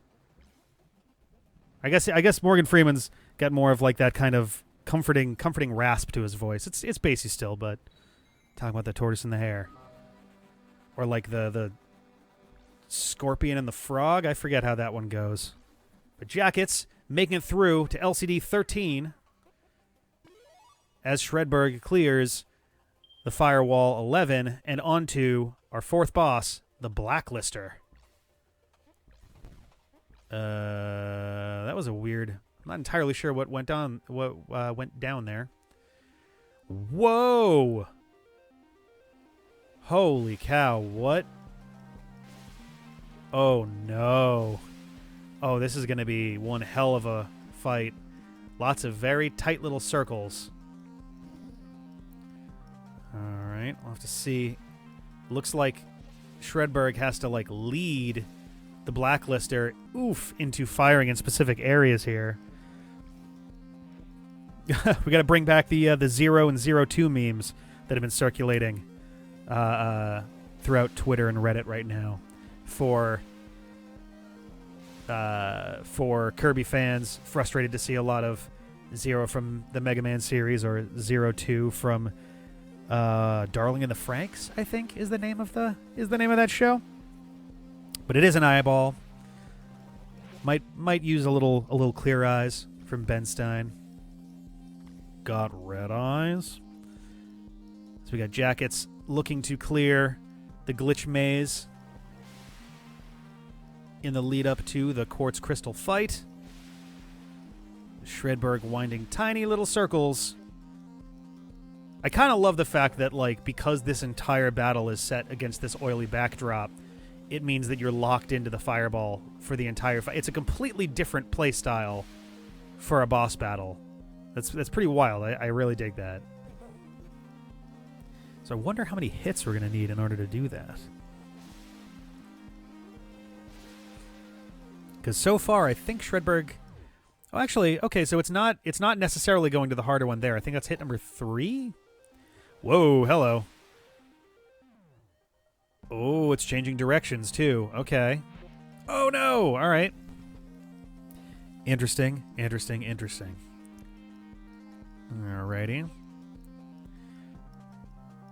We got the first free hit on the Blacklister. Ooh, have we seen this move yet? I feel like this is a new one. Not new as in a new phase, just I don't think he's chosen that particular move yet. That's tough, though. You really got to be careful with how you move around. This one lasts a long time, too. Holy cow. There we go. And we've made it out. And boom, another hit as Jakuts continues the climb through the glitchy maze. The glitchy inky maze. All right. Very nice. Here we go. So this one's tricky, especially in that you have to sort of memorize, at least, short term, where these glitchy walls are in the other flipped ink phase. Because in most of these levels, it's been safe to just kind of jump and click your ink twice and just go, okay, cool, I'll just see where things are. But in this one, there's a lot more hazards that are directly above the safe platforms. So I'll have to see. Ooh, very nice. All right, Jakuts is closing in on the end here as Shredberg takes down the Blacklister. Or does he? Uh-oh. Okay, I think he's good. Seems good. Okay. Oh, right, fire is not bad. All right, Shredberg clearing the Blacklister and heading into a very glitchy segment here. I believe this is the first level of the core. Uh-oh. That's not good. Things are definitely starting to break down. Okay. As Jakuts approaches the final segment. Oh, no! That is a particularly cruel section, too, to close it out on. That's a rough go. Ah, all right. So now it seems like we're dealing with pop-ups for the core. It's definitely going to make things more difficult. Does seem to be sticking with the firepower. See if he sticks with that or if he starts switching things up. And all Jakuts looking to close out the end of the ink segments. Some interesting pop-ups that show up in there too. All right, we have, and actually, so the fun part too of those level titles, are I think all of those are actually valid Unicode. Like those are actual Unicode characters. Oh, interesting. So now we've got forcible switching going on. This is going to get real. Oh boy. Oh wow, that's going to get complicated fast. Holy cow. All right. Yeah, honestly, this will be incredible. If I would love to see a lot of folks speedrunning this and pulling this off. This looks like a game that has a lot of roots for like really tight, Celeste-like, Super Meat Boy-like, Hollow Knight-ish kind of like really tight, like control-based. Get those frame-perfect, pixel-perfect jumps in. Pull off some real magic. I'm curious if anyone is able to pull off some like entire chapter skips if they're like incredibly devious and shrewd with the mechanics, because it seems like Serb has done a pretty good job of like making sure that's not likely to happen, but it is always a possibility. You never really know. This one was in the trailer. All right, cool, nice. Oh yeah. I haven't watched the trailer recently, so it's a little out of mind there, but ooh, a close call with Shredberg, just barely nudging that top bit there. Jakuts working on the last level for the Liquid Crystal Dimension with these very tight little double, triple jumps. Meanwhile, Shredberg looking to navigate these forced ability switch maze sections. Alrighty. Let's see. If we can get through there. Shredberg finding some comfort in some of these repeated mechanics. All right. Oof. That little horizontal passageway really does seem to be a big difficult section there. We'll have to see how that goes. How he will manage to squeak through there. And how much more level really comes after that? That's the other question, too. Is there more? Oh, so cruel. Oh, no. Oh, there's so much more. As Jakuts arrives at the Quartz Crystal for the third boss battle, it begins. Here we go. All right, the Quartz Crystal. Alrighty, so this one's a very interesting one. This one is the most... I know I've said Ikaruga several times now, but this one feels the most like it since it's much more objectively like dodging firepower using the color of your character. All right, to make it happen. That horizontal section, it's got Shredberg's number. His number is either a 0 or a 1. We don't know which one yet. We'll find out by the end of this whether his number is a 0 or a 1. Could be either. It's a very Boolean speed run today. Ooh, narrowly hitting the corner. Meanwhile, Jakuts looking to get his second crystal situated up top. There we go. So now the quartz crystal is swinging along the ceiling. And once again, we're seeing that aspect of this fight where you sort of have to drag the crystal for a while and then drop it off in order to... Ooh, very close. Almost had it. Looks like he's going to have to head on up there and get that crystal into the slot. There we go. Okay, 3 down, 1 to go. It's going pretty well here. Okay. Oh, no! Oh, no! So close. That was a solid first attempt. That was an excellent first attempt to get through there. Through the first 3 on your first try. Pretty damn good. So let's see if Jakuts can improve on that run and clear out the quartz crystal. And all shredberg. Ooh! Advancing. Dealing with now... Looks like inky powers a little bit. We got some inky walls.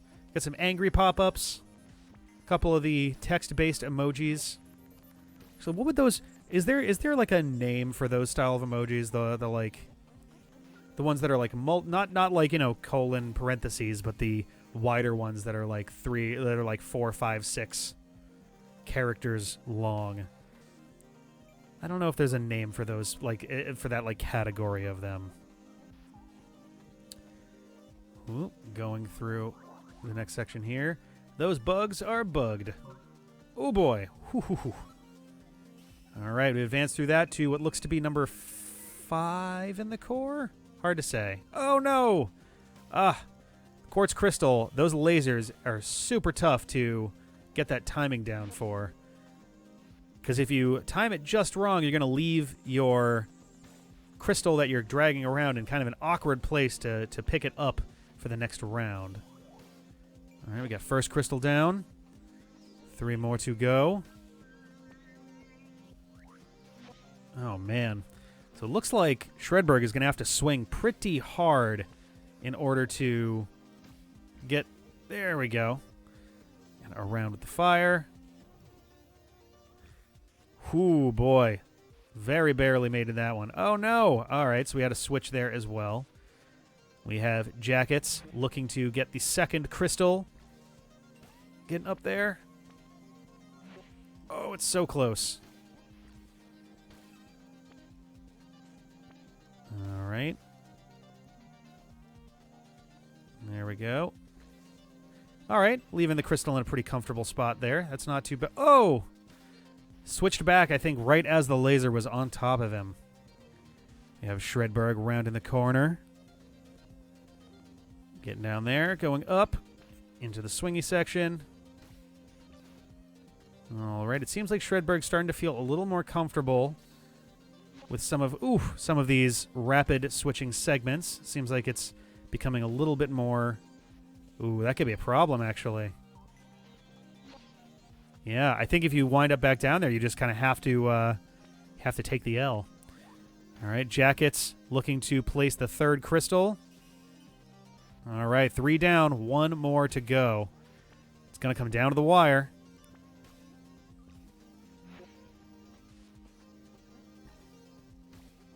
Okay. Back down to the floor, but that's all right. Sometimes you just need to regroup. Ooh. Taking some bold strategies to try to make up lost ground here. Ooh. That's what I'm talking about. Sometimes the crystal just winds up in kind of a rough spot, and it can be hard to fix that. Oh, no. So close. If you can make that climb, all you got to do is get that last one in there, and Jakuts will be home free. All right, Shredberg getting some midair dash time. Back to the inky powers. Ooh, boy, there's a lot of double tapping going on here. Oh, boy. Oh, boy. Holy cow. Oh, that was particularly mean. Those paint walls, you got to watch out for those. Those were nice and hidden. That was kind of... I wonder... We'll see how Shredberg does with that as Jakuts takes on the quartz crystal once again. Goes for that first crystal placement, and it's in. And we'll see how the second one goes. Oof, a little rough, because you can get up there before the beams do, but it is definitely very tight. All right. Jakuts getting set up with that first crystal again as Shredberg tries to round the corner. All right, and he reaches the paint walls, or the ink walls. And clears that level, advancing to the next one. I probably don't think I'm going to be able to have the numbers down. I'll have to see if I can guesstimate. I think this is number 7, maybe 6. Jakuts with 2 crystals.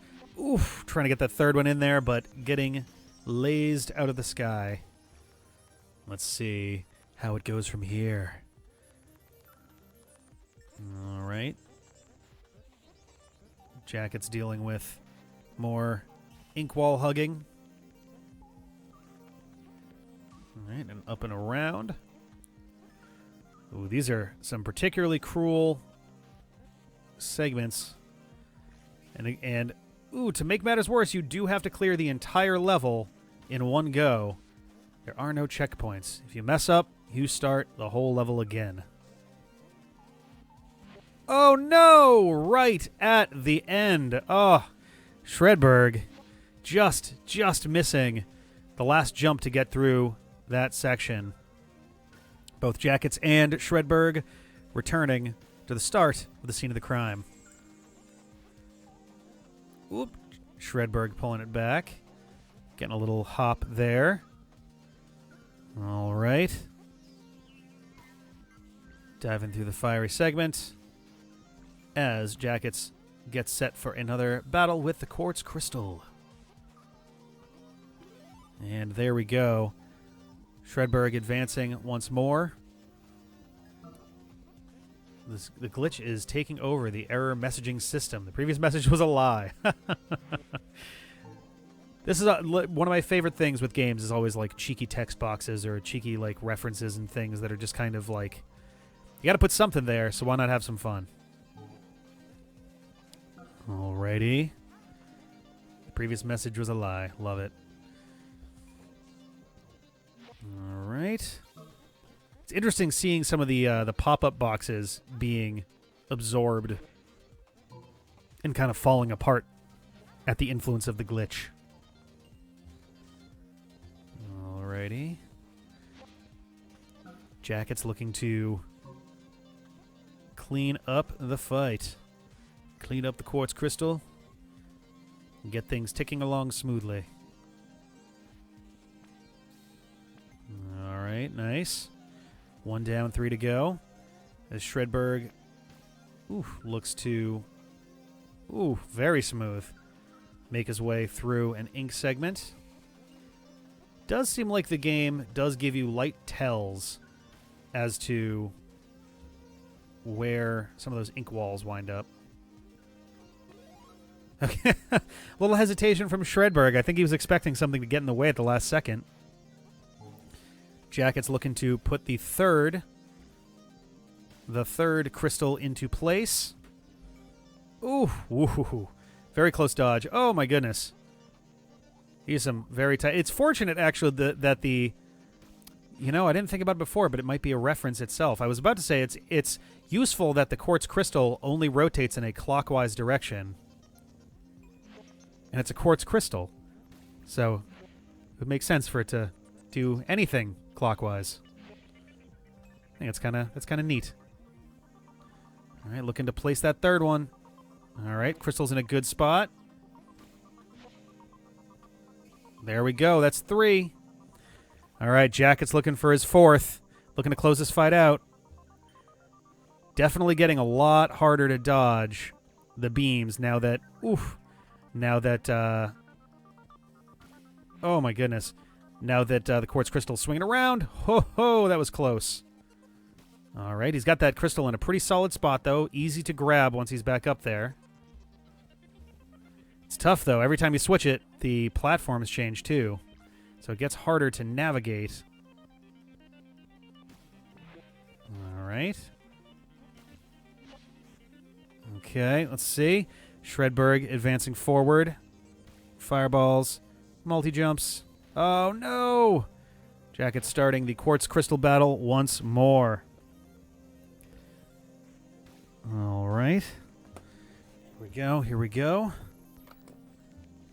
Let's do this. You got this, Jakuts. Let's go. All right. And up and over and around and through.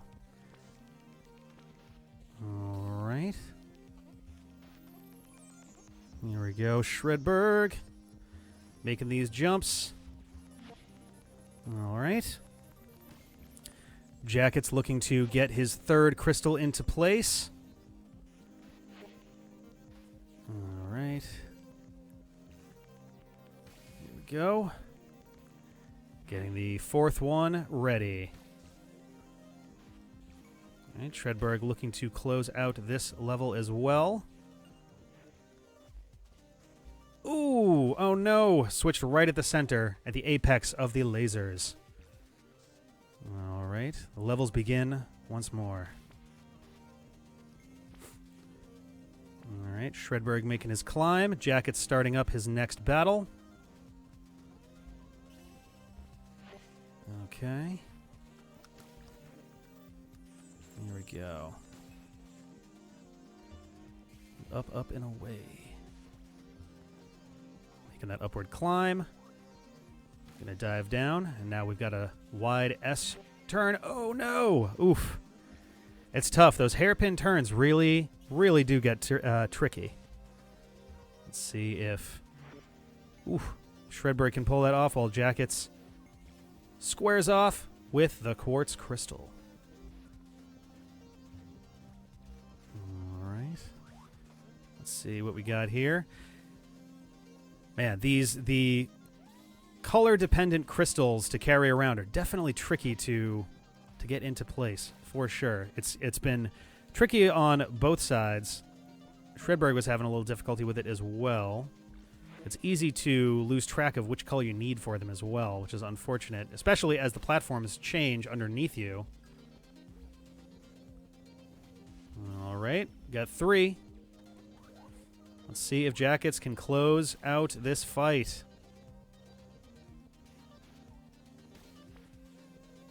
Okay. The climb. All right, he's in a good spot. Whoop. Okay. Oop. Just gotta make that last little leap. Jakuts is right there. Oh boy. All right, that's in a clean spot. There it is. Jakuts taking down the quartz crystal. There we go. On his way, grabbing the 4th cartridge and heading off to the firewall. All right. Let's see how it goes. All right, moving through into the, is it voltage cart?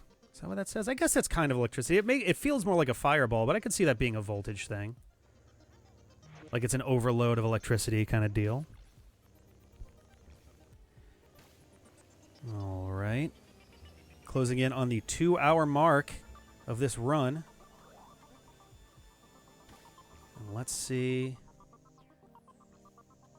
what we can do. All right. So, Jakuts getting to the LCD transition on his way down to the firewall. Shredberg looking to close out this level. It's been a thorn in his side for a little while now. This might be the opportunity that Jakuts needs to catch up and close that gap. Let's see how this S turn in particular has been one of the tricky spots. And this navigation right here as well. All right. All right, and then the bane of everyone's playthrough so far has been these tight little horizontal glitch segments. Really hard to navigate, especially since every fine little detail change on that joystick does make a big difference. So let's see how this goes. All right. Oof. Okay, moving on through. And once again, now we've got Jakuts going through a world on fire. It's definitely a lot to take in. I feel like the instinct for anyone playing this, especially for the first time, is, oh god, fire, don't touch it. Which, you know, pretty good instinct to have in games and in the real world, in my opinion. But in this case, the electrical, fiery thing going on is definitely something that you want to be around. All right, Shredberg looking to get to the troubling horizontal segment again. Ooh, and a shallow little jump makes that just a little tricky. All right, let's see. Trying to get through the snake segment again. All right, we'll see how we go with the horizontal multi-jump, triple jump section. Yeah, right, exactly. You think the fire would be the thing that would kill you, and like the darker segment would be like safe ground or earth or just a minimalistic platform. So like your brain kind of puts them through backwards. You kind of think like, oh, I have to remember that the bad thing is good and the good thing is bad. All right. Here we go. All right, Jakuts making up some time, getting through some levels, pushing through to catch up.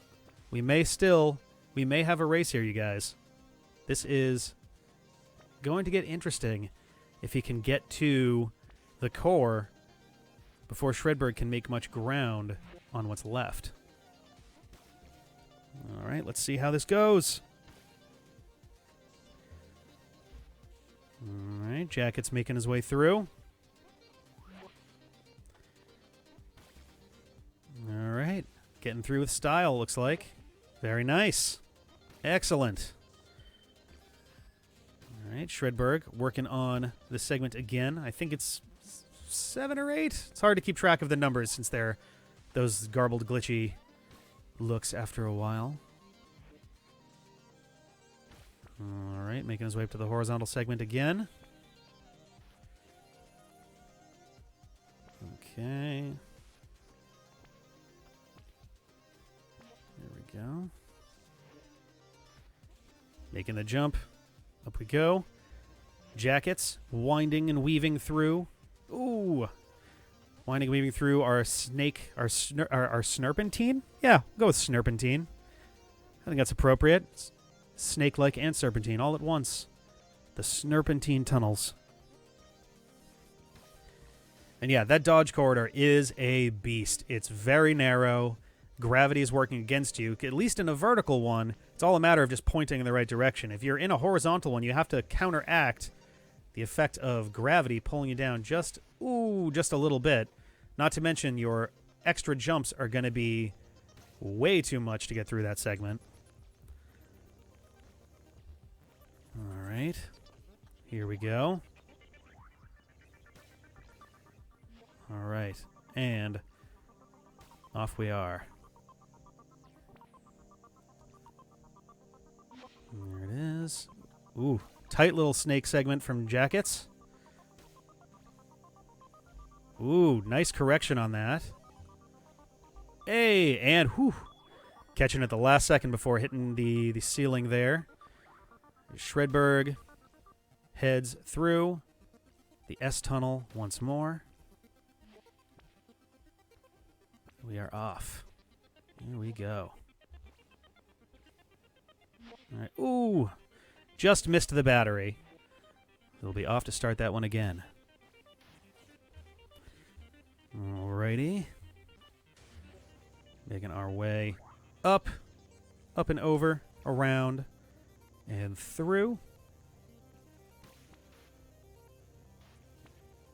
Going up and over. We're going to see if we can get through that horizontal segment.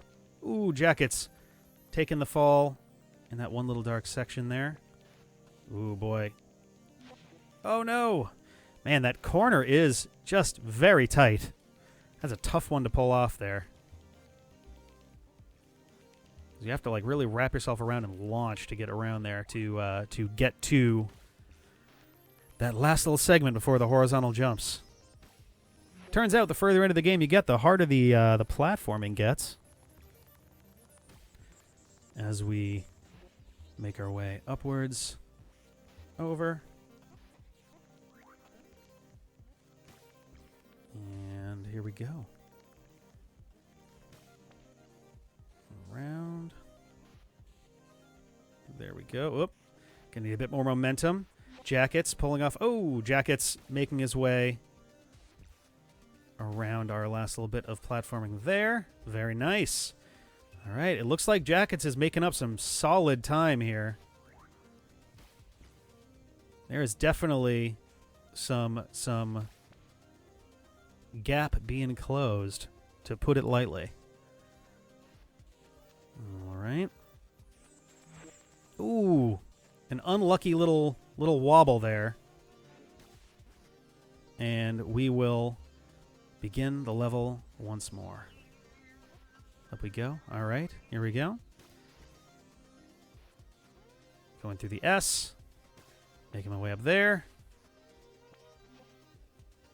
Shredberg swinging around. Ooh, oh no. That momentum is like kind of tricky in that spot. You don't have a lot of room to get that swing started. Seems like that's part of the real problem there. All right, the lucky pop-up. And down and around. Jakuts taking on some very tight turns. Whew. Oh, no. Shredberg just barely scraping that glitch wall. All right, giving Jakuts a further chance to make his return back into this thing. Here we go, up and over.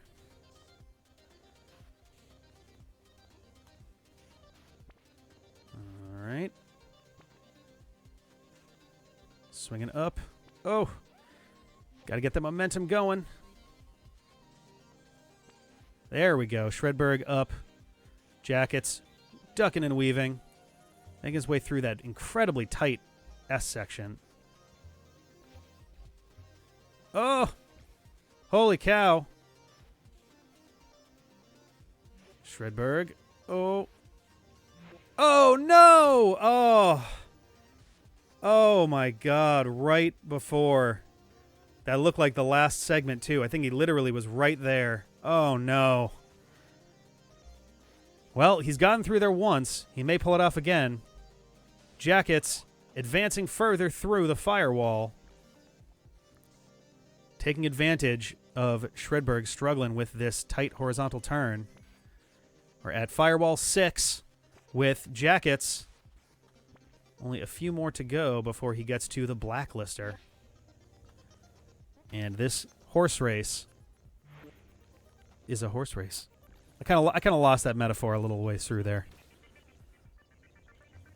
All right, boosting over. I feel like we have to, after a certain point, we got to start naming some of these curves. The ones that are appearing the most need to get some names.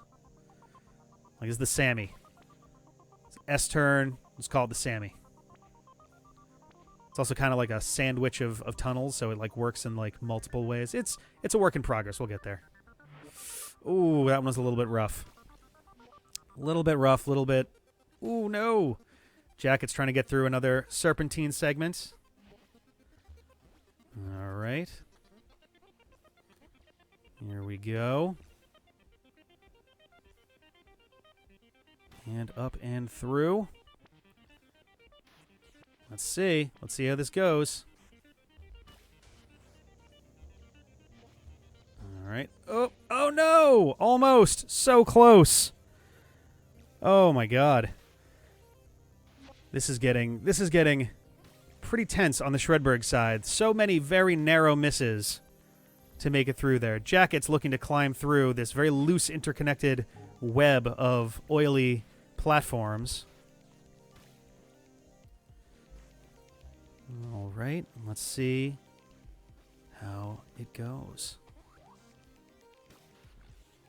All right.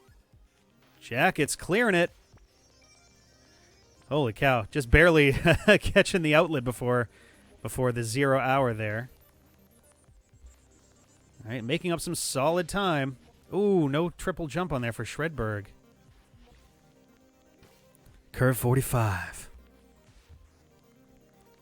Gotta get that hard right angle. I guess that'd be a 90. That'd be a 90 degree. Ooh, oh no. Oh, some of these are just so rough. Alrighty. Here we go. Here we go.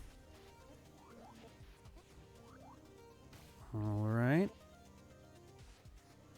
You can do this. Oh no. They're both running into really rough segments here. We'll see who can pull one out faster. It'll be interesting to see in replays of this. Shredberg's been on this level for a while now. Jakuts has been able to take solid advantage of this to close quite a bit of the gap between them. I think at this point, Jakuts has almost made up a full world at this time, because I think when Shredberg first got here... Whoop. When Shredberg first got here, Jakuts was still doing liquid crystal dimension levels before even being to the quartz crystal. So definitely closing a ton of gap here. You're entirely right. Kazvalk. I don't know which one you prefer for that, but yeah, after a while, you do start to the fatigue does set in, and it makes it harder to keep those reactions tight. It gets harder to play with that precision that you need for some of these segments. Oof.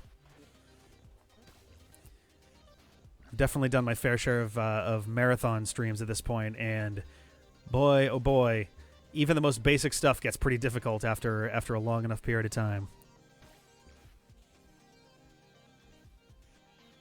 All right, here we go. Up and over.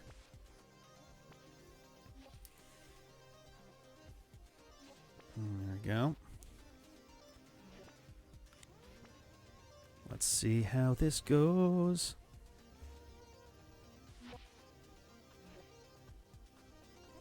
Okay. Blazing through. Blazing to blue. It's like Blaze Blue.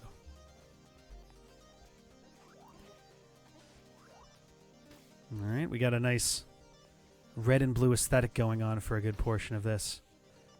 I guess there's a good amount of green for that little middle bit as well. Okay.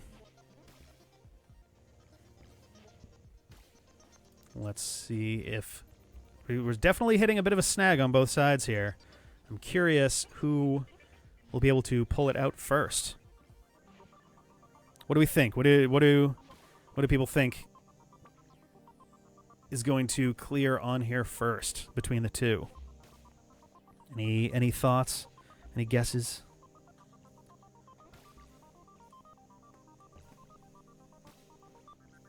Shredborg.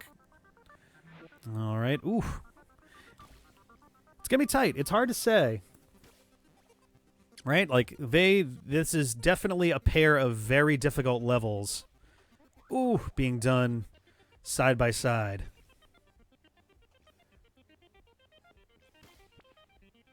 All right. Ooh. Okay. Oh, so close. All right, Jack is taking a quick breather and diving on in. Shredberg pressing on ahead, trying to clear this one problem of a level. It is kind of neat that there's the white white characters on the background that kind of give you an idea of roughly what the path is for some of these things. Oh no! Oh, burned out the triple jump a little too early. All right. Oh yeah, I'm just playing on the side just to see. Why not? I'll just get cell phone footage of a side screen or something at the end. Like, hey, I made it through 2 levels, guys. Oh, simultaneous death. All right. Let's see how this goes. Here we go. Shredberg pushing up forward. Jakuts taking that little dolphin dive. Man, the turning radius. You just need to turn on a dime for these things. Like, it is nuts how fast you have to turn to get through some of these. Oh, okay. Oof. Almost. Almost nearly. Almost got it. Man, some of these are just cruel. Cruel little turny segments. All right. There we go. Jakuts getting through his dolphin dives. Shredberg getting a little bit into it, and then, unfortunately, taking the dive himself. Oh, ooh. Ah. Jakuts putting on a good show there. But man, those get real narrow right at the apex there. There we go. All right. A few more turns. I think Jakuts might... Oh, no. I shouldn't have said it. I jinxed it. I'm sorry. That was solid, though. I think that's the furthest Jakuts has gotten into that level so far, so that's promising. That is solid. And I think... Let's see. Shredberg, I think, has gotten into those final tunnels on his level 3 times. Right now, Shredberg is ahead by... Oh, how much? I'd say a little under 1 world. Probably about... I'd say... like 8 to 10 stages. It's kind of hard to tell. They stop numbering them after a certain point. All right. Shredberg entering the final tunnels. Oh! It's magic. Holy cow. Shredberg makes it into the next level. We have arrived. Holy cow. And now it's time for more ink hell. Great. Oh, wow. These are some tight jumps. Oh. Oh, my God. This is nuts. Holy cow. All right. Let's see if we can make this happen. Whoa. Starting with a sideways one is mean because you really do blast forward with that dash. Yeah, Jakuts is in the firewall, which is the second to last world, but I think only like a level or 2 off from the boss. And Shredberg is in the final world, the core. Looks like there's about 4 more stages. All right, and the worlds are like differently sized, so it's oh no, 1 too many clicks. All right, we've also very much reached a point in the game on both players' sides where there's literally just nowhere safe to stand anymore. Like the little brown, like oily segments, whatever those happen to be, are the last like standable portions, essentially in the game. Oh no! Whoa, that was rough. I don't even know what you're supposed to do on that. Are you supposed to not use your full triple jump? Jeez, holy cow. Battery fluid works. I can see that being battery fluid. You're like coursing your way through it. All right. Let's see how this goes.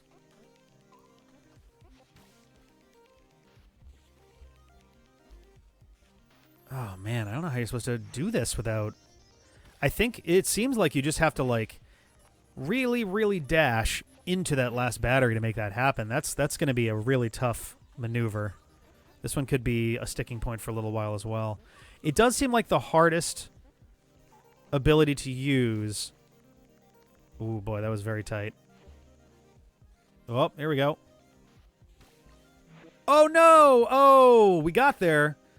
But, unfortunately, dove the wrong way with the ability. And into the wall we go. I would say it seems like the hardest segments are somewhere between the... Oh, Jakuts! Yeah! All right. There we go. On to Firewall 9. It seems like the hardest segments are either the triple jump or the ink, and it really depends on how cruel the level is being at that particular time. All right. There we go. Oh, boy. He used up his triple jump. I don't think... Yeah, you need to have one of your jumps left over at the end of that. I think that's the real trick there. So we've got Jakuts now on his escape level. Well, there's a few of them, but he's into the escape levels. Doing pretty well so far, though. Getting through them pretty quick. Oh, so close. Narrowly hitting the wall on the top there. That was definitely a tight one. Pretty solid early attempt, though. If he can keep that together, then I think this will be a quick bit of advancement for Jakuts. All right, let's see. Ooh, that was a complicated little segment there. But Shredberg making some further progress onto that. Jakuts getting stuck on the what would that be? What is the... It's like a girdle. It's kind of like a girdle for the level. It just kind of squeezes it all together. You got to dash through the middle part. Okay, all right. Shredberg. Oof. Oh, hit the wall a little too early, but otherwise that looked pretty clean. Jakuts continuing to escape from the glitch wall. Ooh, just barely knocked the corner of the glitch there. All right, we have Shredberg making his way over. Whoa. How the hell is that supposed to work? Didn't look like... A corset, yeah. Not a girdle, corset. I guess a girdle kind of also counts, but corset's definitely what I was thinking of there. Oh, boy.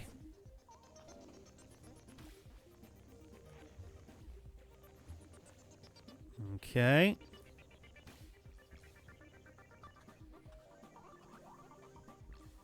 Oh boy. You gotta hold your breath sometimes. It just gets so intense. But yeah, I'm curious if there was just a wall that we just didn't see, or what's going on in this segment here. All right, because we got this one that's already hard enough to... Oh boy. Wow, that was tight. Okay, so he can switch. So it might be a matter of mixing and matching his little fireball. Oh, wait, was there one in the top corner? It's kind of hard to tell there. Yeah, okay. That's what I thought. It's really hard to see. It's definitely pretty masked there. Wow, I'm amazed that jump actually worked. It looked like he went right into the glitch wall. All right, Jakuts dealing with the first escape the glitch. Oops, stage. Keeping it together though. Oof, that winding hallway is a bastard. It's definitely tricky trying to make that one work. All right, Shredberg. There we go, Shredberg finding the hole.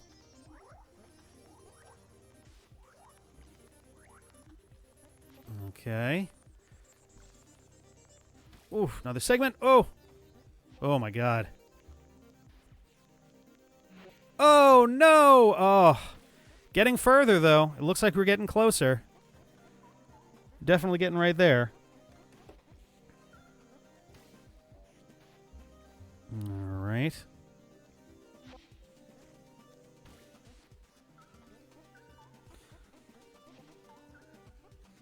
Alrighty, let's see here.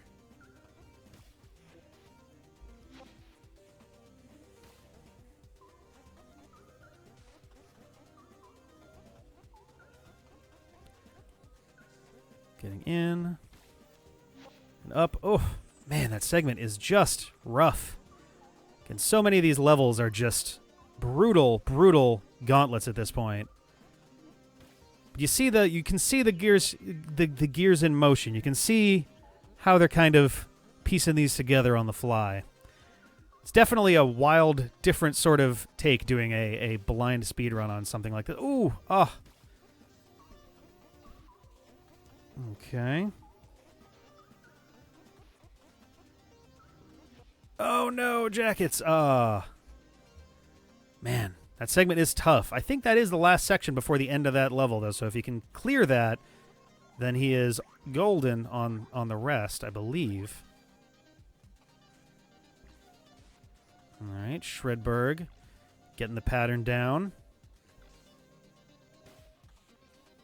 Okay. Get to the... Oh, no! Oh, he towed it. All right.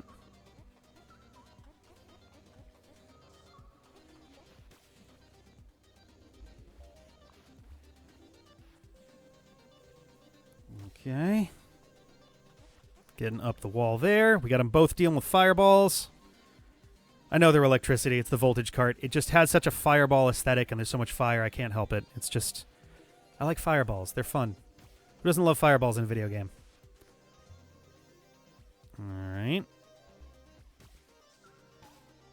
Oh, no! Oh, wow. Holy cow.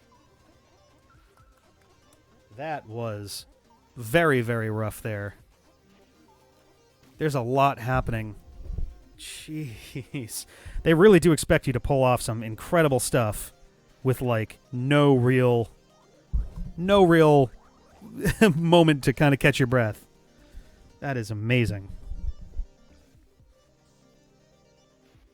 Alrighty. Getting around. Oh, and he missed the battery. Oh no.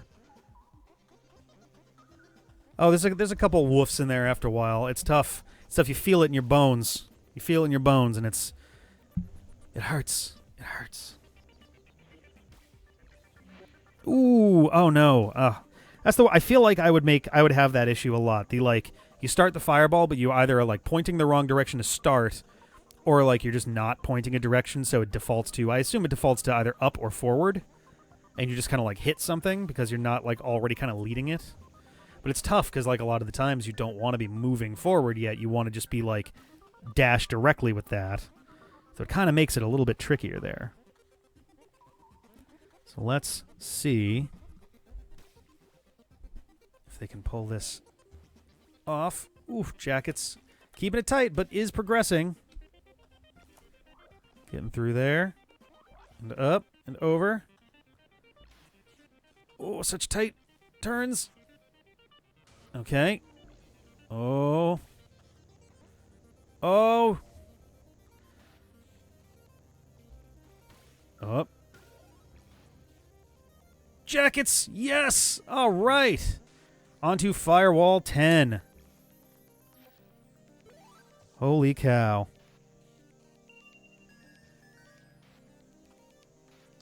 All right. Here we go. Let's do this.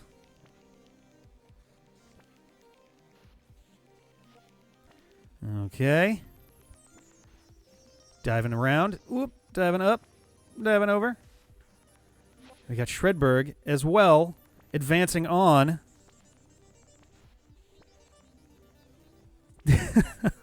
Right now, Shredberg is in the lead. Jakuts is about one world behind, though Jakuts has also been making a substantial amount of progress on closing that gap. Oh, I love that pop-up with just a picture of the bug. That's adorable. Well, we're going back to ink mode. Okay.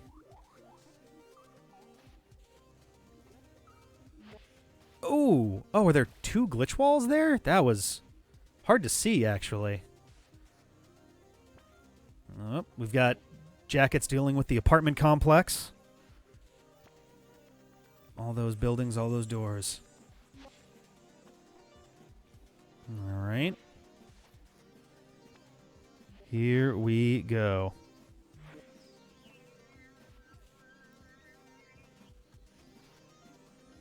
Diving in there. Come on. Oh, man. This is a nail biter. There's a lot of, like, good progress going on with this.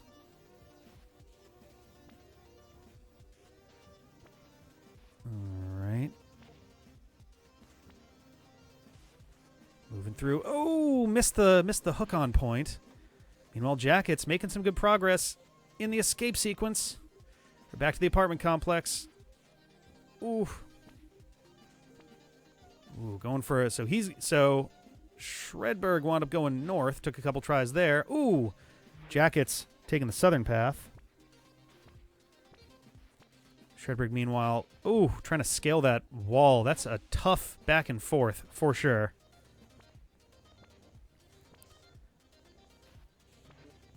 Okay. Oop. Looks like he got there. Nice. Ooh, oh boy. Man, there's some... You really have to... So the grappling hook reaches a lot further than it seems like it would, but even still, you do have to get to the very edge sometimes to make some of these jumps and platforms and grapples work. Ooh. Oh boy. God, some of these are so tight. Oh no! And we're at a point, too, where you pretty much have to maximize your, like, grapple launching that you have to do here. You can see on Shredberg's side, there is some real, like, you have to throw yourself quite far to even have a shot at getting the next grapple segment. And once again, we said this way back at the beginning, those glitch ceilings are just this subtle little danger this whole time because you can just barely scrape yourself against the top if you're not careful. And it is tough. Oof, boy. Not great placement. When you're on the left side, you pretty much just slam directly into the right edge, which is not great. Jakuts, back to the apartment complex. Oh, boy. Oh, no. Oh, boy. Man. These are tough levels, but tougher runners for pushing through and seeing the glory of their victory. Here we go. Jakuts finding some smooth ways to get through that don't take as much turn. That's good. Anything that drops that complexity down. Oh, got that L turn coming up there. Okay. Well, we have Shredberg ready for some inky jumps. So that looks like a triple jump, actually. That's going to be really tricky. Oh, man. So it looks like, yeah, he's going to have to do a quick double tap and then a third one just to bring the platform back. That's going to be tough to time. Very, very tough segment there. We got Jakuts back in the apartment complex. Ooh. Tight squeeze, but still going. Oh no. Oh, so close. So close. There's a few paths there, but all of them require 2 or 3 very tight succession turns, and that really does make it a lot harder to snake through there on the fly with that turning radius. I've just been calling it the apartment complex because those look like apartments and doors and things. Feel free to call it whatever you like, but I don't know. Apartment complex feels comfy to me. All right, we got Shredberg back at the triple jump.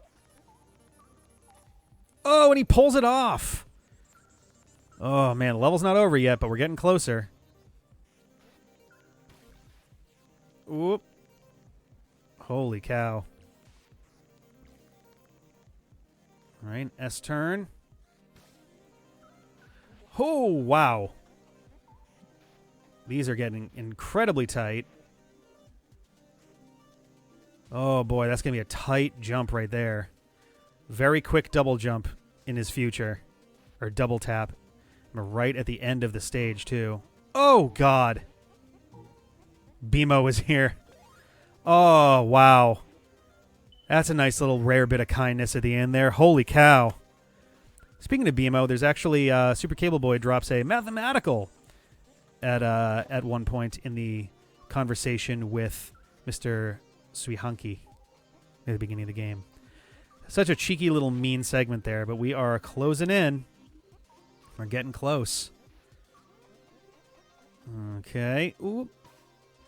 Oop. Whoa. Oh, my God. Whoa. Okay, there was a lot going on there.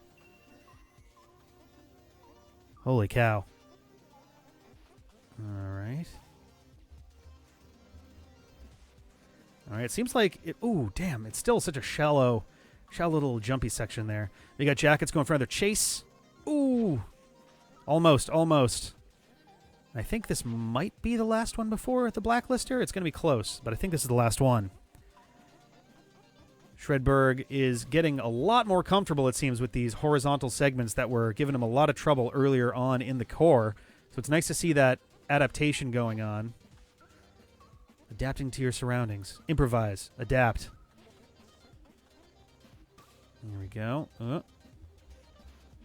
Oh, damn. Okay, all right. Oop, quick pause. Not sure what's happening there. Might be taking a quick breather for a second, collecting himself. He does still have a pretty sizable lead on Jakuts, so I think this will probably be okay.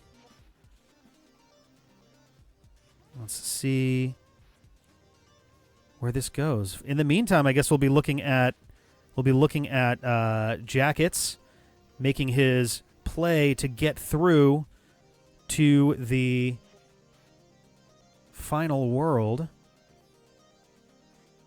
You got to pet the dog. This doggo, got to give him pets. Him, her, anything in between, got to give that doggy pets. Doggo deserve pets. Whoop, Jakuts making a clean break here. Whoop. Here we go. Lots of tight turns.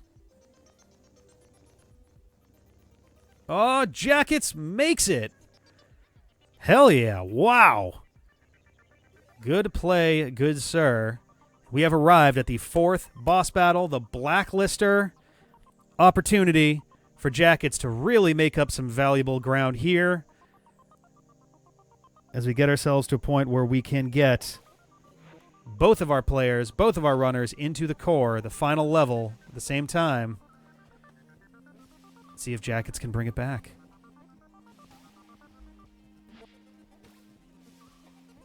All right, let's see. So many of these mean ink walls.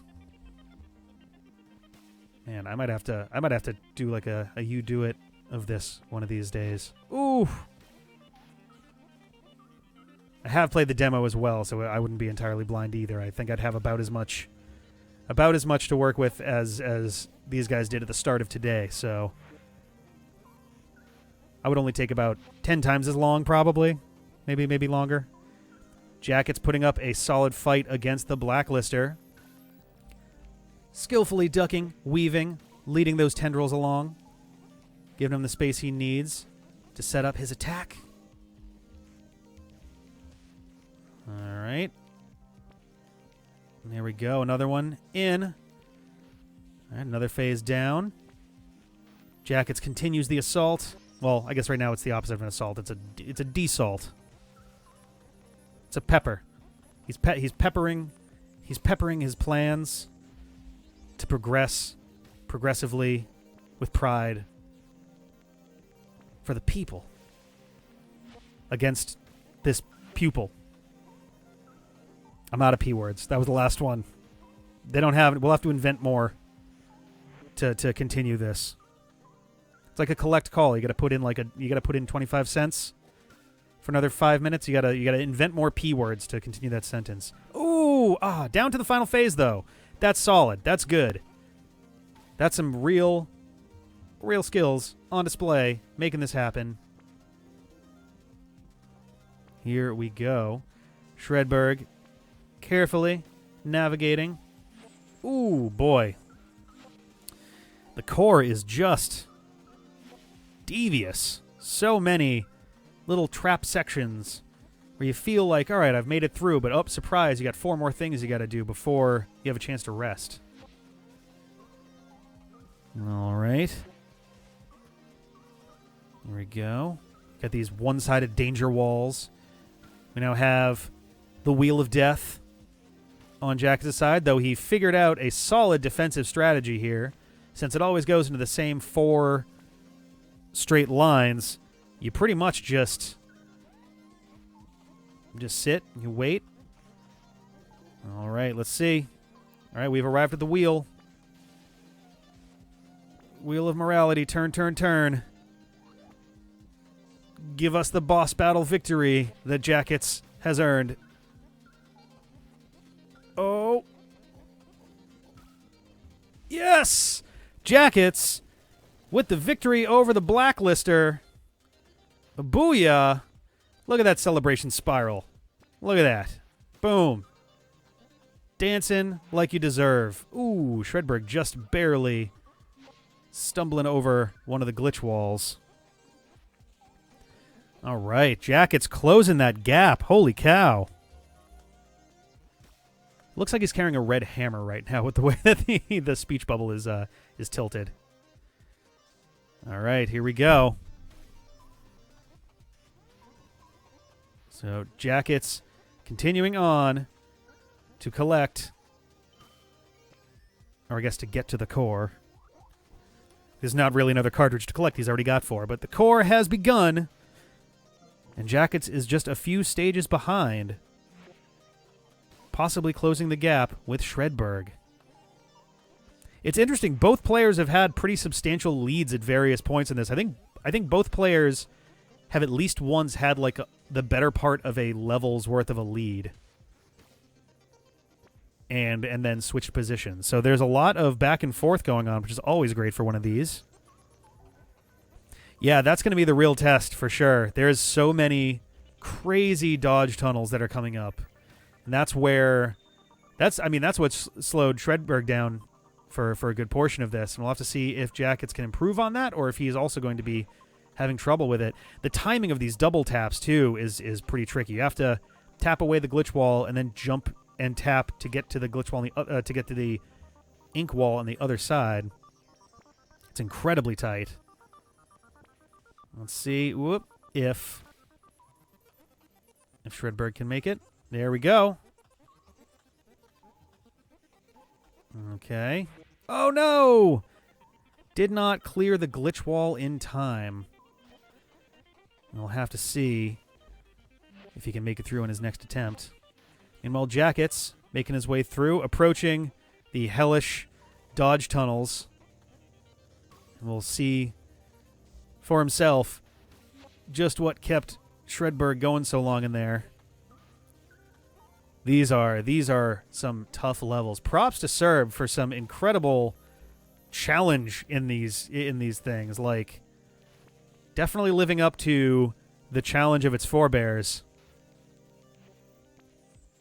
I love the fact that we're kind of in an age of hyper-challenging indie games. Like, hyper-challenging retro indie games at this point. Oof. Where you've got your Super Meat Boys and your Celestes. Oh, that was so sad. And games like that, where that seems to be the new niche. Because for a while, it seemed like we just kind of had retro games for the sake of retro games. But it seems like retro games have suddenly found themselves in a position where they're like, oh, people really like these retro games when they're like really technically tricky and difficult. Or they're like Twitch platforming experiences or things like that. So like they're finding a comfy home. Oh, very barely. I think I saw the switch start to happen, and it was just a split second too late. All right. Ooh. Oh, man. Narrow hit on that one. Jakuts going through the battery storm to make his way. Oof. Just barely hit the corner on that one. Heading through to the core. All right. Let's see what Jakuts and Shredberg can do. Shredberg taking a quick breather. It's valuable to catch your breath, get your head in the right place. It's very easy to get frustrated with these kinds of things. I know it well myself. So being able to like take a second, clear your head, get back into a you got to center yourself a little bit. It helps. It does wonders. It's crazy. All right. Jakuts. Oh, just a little too much into the wall. Shredberg making the climb. Okay. Oh, making his way over. All right, let's see. This is... Oh, no! It's the furthest that he's gotten, though. That's doing very well. It looks like there's another segment that comes to the right of that wall that'll be grappling hook based. So we'll have to see how close that is to the actual end of the level. I suspect it's getting fairly close at that point. Also, man, that rice ball comes in early. All right, Jakuts swinging through like Tarzan, picking up some batteries. No big deal. Oop, uh-oh, ooh. That's what I'm talking about, too. That's that cartridge switch. If you wind up switching at a time where you're not intending to, it can definitely be the make-or-break moment. We had a time where indie and casual are interchangeable. That's a very good point. That's the thing. When indie gaming like really kind of caught on in the first place, it was totally the opposite. It seemed like a lot of those indie games were just kind of like small, kind of... it seems like part of it is because the indie gaming scene, at least on consoles and like Steam and things like that, come from that pedigree of... Pedigree was the word I was looking for like 2 hours ago, by the way. Comes from a pedigree of like Flash games, basically. Like they kind of take... Oh, boy, that was so close. Indie games definitely seem to have their kind of soul originating with Flash games, which a lot of times, in the same way as, you know, stuff like the Ouya or other micro consoles like that, it's people kind of learning how to program and how to make games for the first time. So a lot of times you have simpler concepts, simpler ideas, and when there's that many people who suddenly have access to something like Flash or Unity, even today, it can be easy for the indie scene to get kind of flooded a bit with a lot of those simpler casual titles, which isn't a bad thing. It's great for people to learn, and there is always room for a low intensity, just breather title. But then somewhere along the line, someone figured out, and it might have been I would have to really like dig into it, but Super Meat Boy certainly feels like one of the first ones to do it. Decide like, well, what if we kind of go a different way with it, rather than being like this breather title? We're gonna take like a serious amount of effort to like build this thing, and we're going to try to make something that's really challenging, inspired less by... I mean, I think Meat Boy was a Flash game first anyway, which is ironic, I guess, given all this, but like it seems like Super Meat Boy almost wants to be more like an NES game, where those titles were more known for their challenge and their difficulty and the intensity, almost to the point of unfairness, that can come along with that. So it kind of brought upon it, and it was obviously super wildly successful. Like they're still making ports, and I think did they ultimately make? Oh, I'm trying to remember the name of it. The sequel to it. I cannot for the life of me remember it. Binding of Isaac. Yes, that's a good one as well. That's a great point. And that one also getting ports, getting remade, and it just got a new release very recently, right? With oh no, I forgot the name. It's not Rebirth. It's... Oh, crap, can't remember. But yeah, they made hard games cool again. And especially with that kind of indie aesthetic. So now we're in a position where there are... It hasn't, like, taken over in a way where there aren't indie games that aren't casual, but you definitely see a lot more retro indie games that take it as, like, the challenge of, like, what? All right, it's not so much like... Hey, we're going to make a game that's outright cruel to its players, but it's more like, hey, let's make a game, like, we don't have to worry about people not being able to... Oh, my God, that's so tough. We don't have to worry about people being unable to beat a hard game. Like, they can do it. It's just a matter of finding the right formula that makes it fun at the same time. Let's see. Yeah, I was gonna say Rebirth. I think was from a while back. There's a new one that just dropped. Let me see if I can find that real quick. Or if anyone knows, feel free to throw it into the comments too. Let's see. So Jakuts making his way up through more of our cartridge changing clouds. Definitely seems to get more comfortable with these like very tight moment to moment transitions, which is great. All right, those bugs are bugged. We've returned to that. Oh, very nice. And another level cleared. All right, Jakuts closing that gap. He is getting there. We haven't made it to the red levels yet, but we are in the core. Let's see. Oh, yeah, Edmund McMillan, right? So let's see. Unbirth. Is this a blind race? Sort of. At this point it is. Both Jakuts and Shredberg had played the demo, which contained about half of the first 4 worlds of the game, and there are 5, 6, 7, 8 worlds in total. So about a quarter of the total game was not blind, but the rest of it has been blind outside of like trailer footage and posts talking about like the development and things like that. Otherwise, this is it's at least 75% blind. Let me see here. Yeah, Rebirth was in 2012, it seems like. Oh, it's not helping me figure out the new one all that much. That's okay. It's not what we're here for. We're here for this race, and it is heating up in a big way. Shredberg has been ahead for quite a while at this point. But it seems like Jakuts is making his move. Let's see what we can do here. Alrighty. Ooh. Got to get through. Jakuts making the climb. Yes, another level. Okay, so Jakuts inching closer to the red levels. This could be. Oh yeah, so the black walls are glitch, or the glitch, or a glitch. It's part of the overall bad guy called the glitch, or I guess it's not really a bad guy; it's a bad entity. So touching those kills you instantly. I guess everything kills you instantly. Yes, this game released today about let's see, 8 hours ago, I think. About 8 hours ago. As we approach the 3-hour mark on this run, this is gonna be down. This is gonna be down to the wire. I think Jakuts is making his move.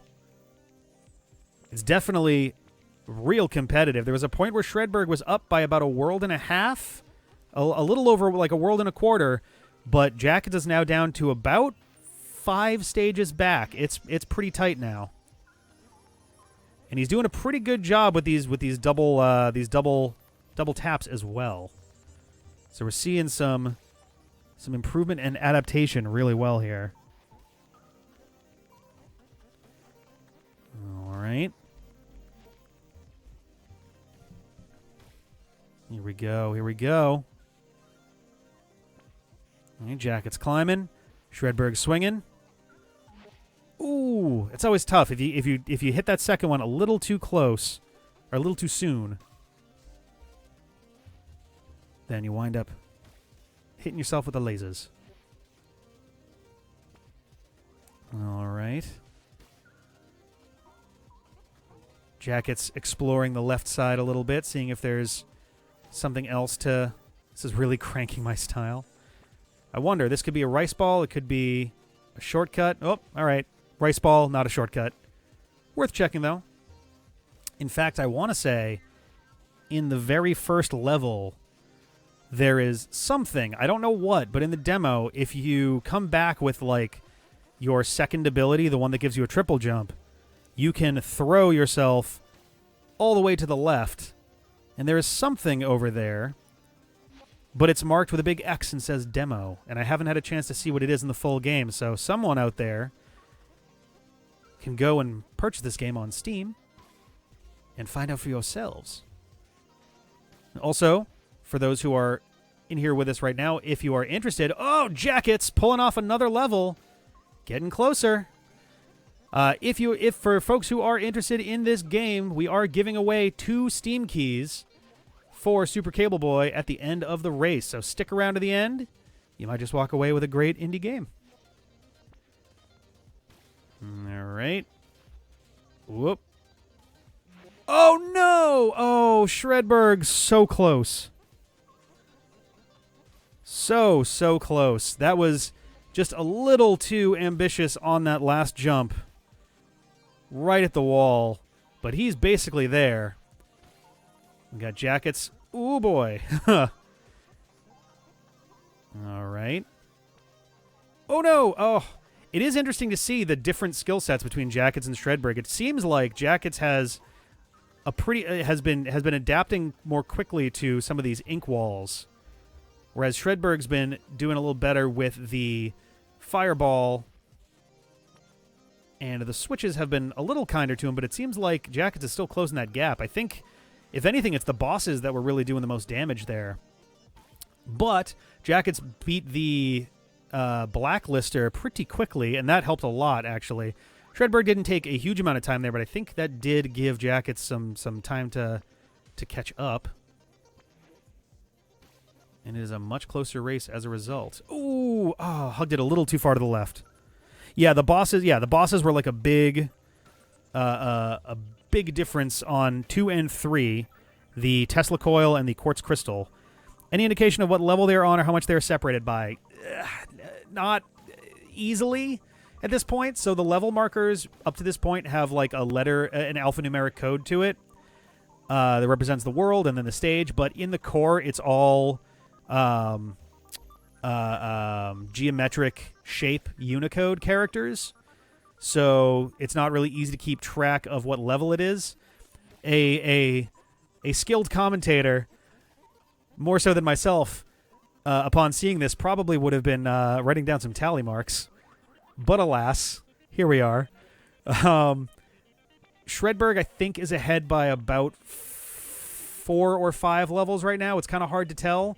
There is... Ooh, that one was even closer. The separation between them, there is...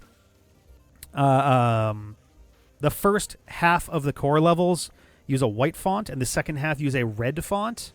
So Shredberg is in the red font area. Jakuts is in the white font area, but getting close to the end of it. So he's not behind by much.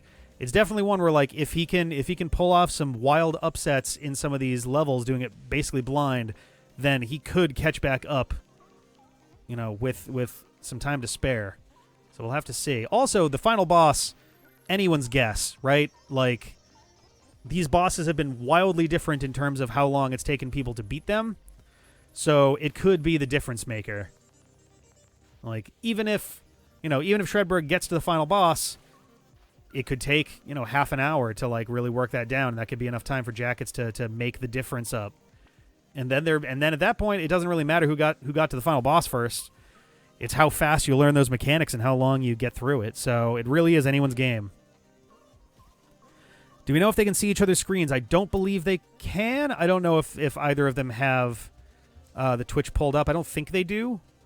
I would say it's unlikely, and aside from that, I feel like there's not really a great opportunity to screen peek anyway, based on how active the gameplay is at all moments.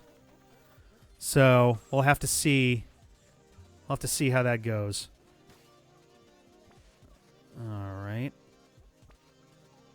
Up and over. Okay. Ooh, Jakuts with a very tight turn there. Oh. All right. Looking good. Oh, so close, but he's almost there. That's basically the level right there. So if he can pull off that last little segment, then he is good. And that's one more level, or one fewer level, rather, that separates him and Shredberg.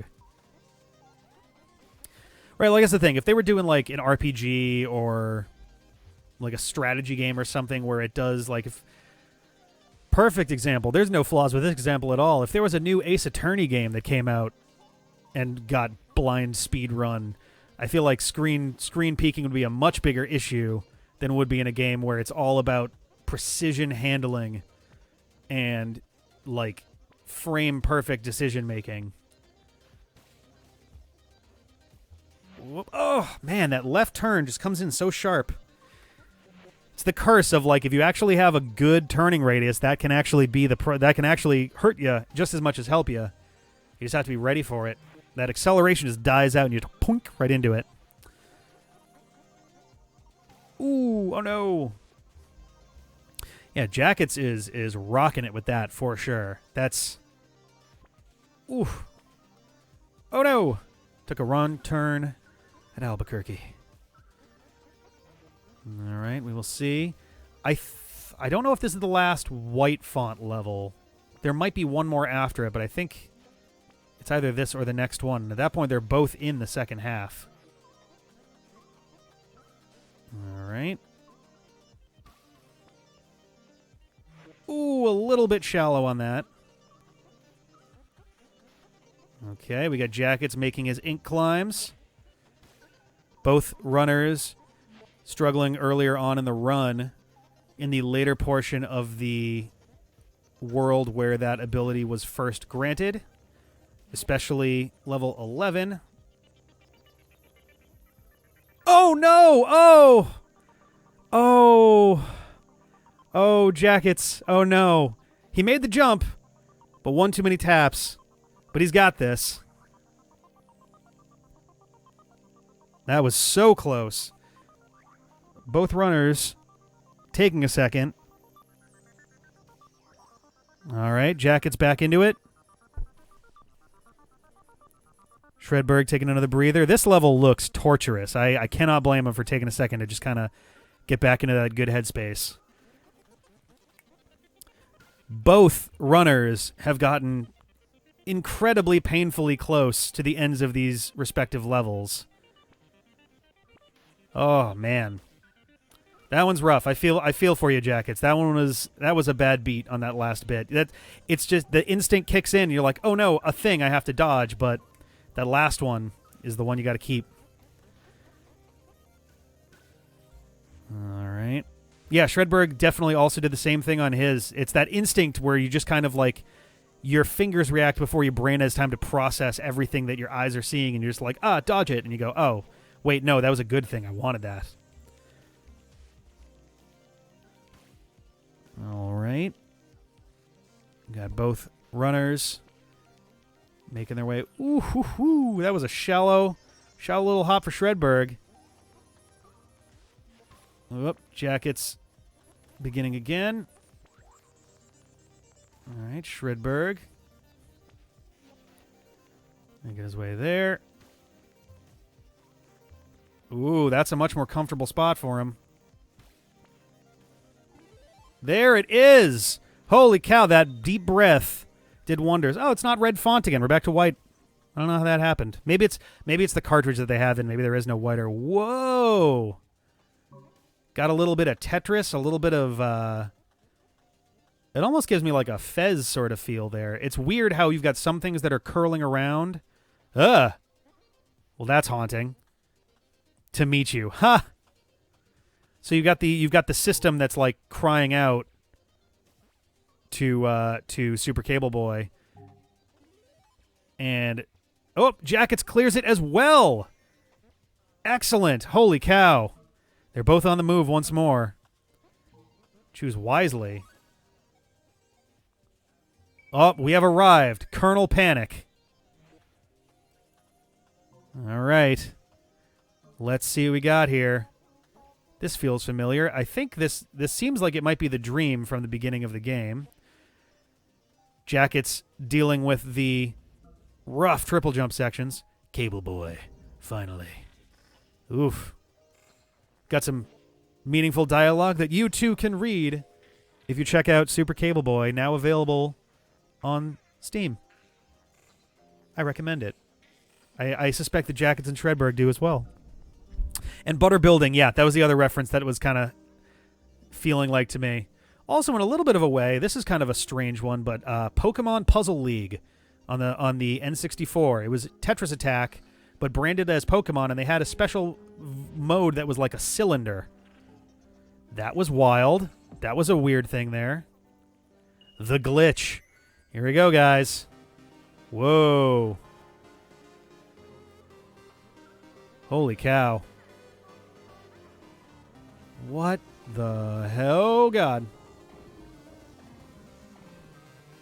Wow, there's a lot happening here. Oh, so it seems like they have to... all right. So we got a vacuum move. Jakuts furiously moving forward, doing his best to make up lost time. Ooh, that's a tough jump there. Oh, nicely done, though. Very well handled. It seems like they're going to have to interact with each of the... Oh, that one's a bad beat. They have to interact with each of the 4 of these little switches here. Oh, it's interesting. He's got like a little laser thing that's attached to each of those. I'm curious. I guess those are meant to be like his power. And yeah, so as the vacuum sucks in, you got to hold on, do your best to hold tight and wait it out. I wonder... Oh, you have to stay there long enough to clear the corrupted files, but you're only allowed to do one of these at a time. This is going to be an interesting battle. It's going to be a very interesting battle. So let's see how this turns out. Ooh, boy. Is that the right one? I guess it probably is. So it seems like at this point... Shredberg is not able to freely switch between the different cartridges. And is forced to utilize whatever power is chosen by the glitch. Jakuts working his way through more of the maze that is the core. All right. There we go. Ooh, rough. Tough. It's a tight... Mega Voltage Boy. That's cute. All right, so... Man, this final boss seems like it's going to be a bit of a gauntlet. You really have to do a lot of work here. Ooh.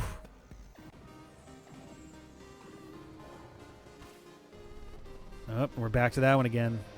That's especially rough if you get to the other side and then you have to go back behind you again. Ah, damn. All right, getting in there. Ooh. Man, the glitch is fast too. That's the other big problem. Oh, man. You got to get so much done in there. Here we go. Now, can Shredberg make it to the side before the gravity attack? Now, does it seem... It seems like the glitch moves 4 times. It's hard to tell for sure, but it does look like it moves 4 times before it does its gravity move. So that might be... Although I might be... Whoop, apparently not. Or I guess that's just it charging, huh? All right, we got Jakuts putting his triple dash skills, to the test. These are getting rough, my dudes. Man, the glitch is just so fast. That's the biggest trick here, is like being able to get out of the way quick enough. And then it just changes the color on you right as you get to the thing you're looking for. All right, whoop. I mean, that works out relatively well.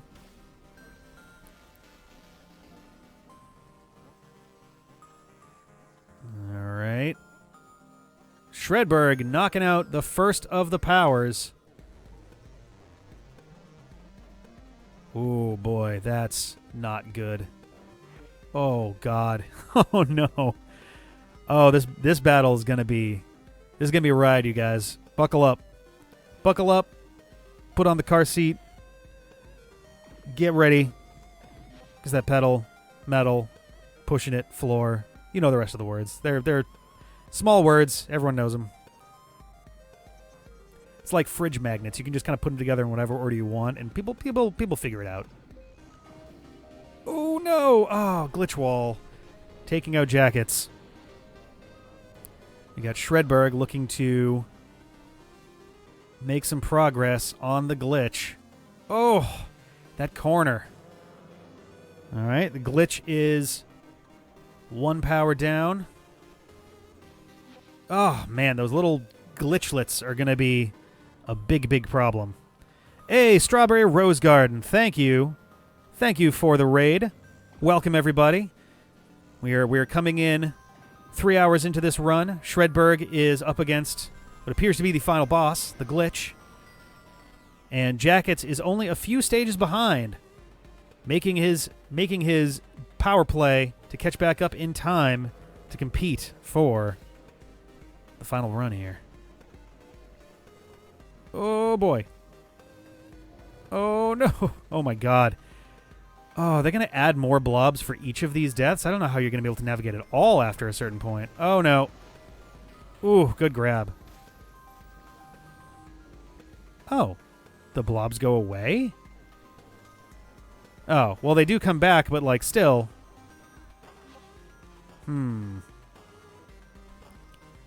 Interesting. Okay. So Jakuts working on his triple jump section. Getting those precision jumps. Which are just the formula he needs. Ooh, very nice. To make up lost time. Oh, very nice. Ooh, oh no! Swung into the blob, had his power changed. And lost him that grapple. Alrighty.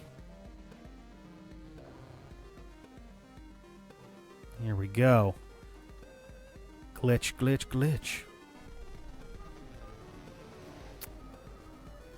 That one's tricky, too, because you have to, even if you've already beaten the power, the glitch, corner associated with that first grappling hook power, you still have to use it to avoid, certain demise when it's black hole time. Holy cow.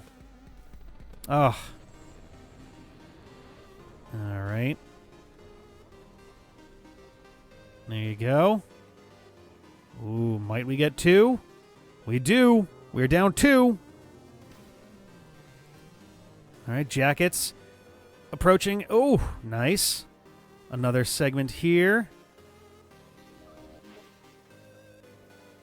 All right. Make the jump. Oh, yes. Oh, no. Oh. Triple jump time, and it did not work as planned, unfortunately. You got Shredberg. Oh, no! Shredberg gets taken out by the glitch.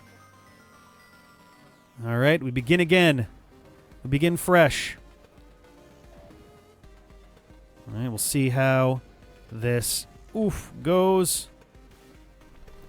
That's tough. I feel like it's just a matter of getting that rhythm down. If you can get that rhythm in, then he's going to be golden on this. Same goes for Jakuts. These levels definitely have a flow to them after a certain point, and some of them are crueler than others, but once you start getting that down, it really does start moving fast. For anyone who's just joining us, this is a primarily blind run. About a quarter of this game was available as a demo over the last 2 months, but about 75% of it is brand new to these runners, including everything that they're doing right now and forward to the end. So, some pretty impressive stuff for a very hard game, literally 8 hours after it was released. So, props to both Jakuts and Shredberg for putting on some incredible feats of speedrunning skill today. All right. Oof, that glitch wall just isn't forgiving. All right. Shredberg looking to... Oop. Man, the glitch walks in. Oh, jeez. That was so sudden. Oh, my God. That was incredibly quick. All right. Jakuts flying through the sky. Flying so high. Ooh. Back to here again. Oh! Oh, no. Just barely tapping the wall. All right, another ability down for the glitch. There we go. All right, got to avoid these little glitchy blobs. Ooh, it gets tougher as you fall. Oh, no. Oh. Oh, that sucks. That's really rough. The gravity, if you just happen to be in the wrong place at the wrong time, it just is your demise, and it's so rough. Oh boy. Okay. So it is nice that there are other platforms that you can use when you're in paint mode. I mean, it makes sense that that would be the case, and it's good that you have that ability to make that happen. Oh boy. Jakuts looking to perfect his run through this stage. Whoop, all right, getting the momentum going. It's looking good. Nice, excellent, all right. Ah, beautiful. Now for this, ooh, boy, that was close. Okay, all right, but he picked it back up. Still good. All right, here we go. He's going for the jump. Oh, he does it. Oh my God, he got it. Oh, Jakuts, hell yeah. All right, continuing up. There's only 5 stages left for Jakuts before he reaches the glitch. All right, now this, I believe, is the stage that was really kicking Shredbird's ass earlier. This was a really, really tricky section. We'll see if Jakuts can make up some time. If he can get through this quickly, that's a big, big, big difference. That would be a huge volley back in Jakuts' direction. All right, meanwhile, we have Shredberg up against the glitch. Oof. Oh, that sucks. Literally, I guess. All right. All right, that's 1 down. 3 to go. Jakuts making some solid progress very quickly in this level. That is super impressive. Oh, just a little late on the fireball. And we begin again. All right. We got Shredberg going for the lower outlet. All right, that's another ability gone. Oh no! All right, Jakuts making it through the S turn. I'm curious to see how he's going to deal with the horizontal segment that was really giving Shredberg a hard time for a while there. To see how that... Ooh, a little narrow miss there. All right. Let us see what Shredberg can do. This is getting pretty tight. Jakuts is only behind by 5 stages. He's picking up ground. And once you get to the final boss, that's all that matters. Doesn't matter how long you've been there. It's a matter of getting it done. Oof. Good move with Jakuts. There you go. Nice. Picking it up. All right. All right. Swinging it around. All right, and we're up. Going over. Ooh, just barely scraped the corner on that one. That's a rough one. Okay. Let's see how it goes. Ooh, good grab. That was almost a very unfortunate miss of the thing there. Barely not getting the blue plug taken care of on Shredberg's side. This is getting wild, you guys. Ooh, just an inch off from grabbing that upper platform. All right, Shredberg takes out one of the one of the outlets. I don't entirely know what the... unfortunately gets taken out himself. I don't know what to really refer to those as. It's... I guess they're installed. It says installing antivirus. I can't see what the bottom left one is. Oop. Getting sucked. Fetching security. And I don't know what that bottom one says. That was kind of hard to see with the faded bit there, but we're 1 down, 3 to go. Oh boy. Okay. All right. Oh, this is not good. Oh boy. Oh boy. Oh boy. And Shredberg is pinned right now. And it's going to get a lot harder before it gets any easier. There we go. Okay. Here we go. Halfway. And that's another one gone. Quarantining corrupted files. Thank you. Whoa, what is that? I don't know if I've just missed that anytime it's come up before, but that was a different thing. Just outright grabbing you. Holy cow. Maybe that's based off of like total percentage out of 400.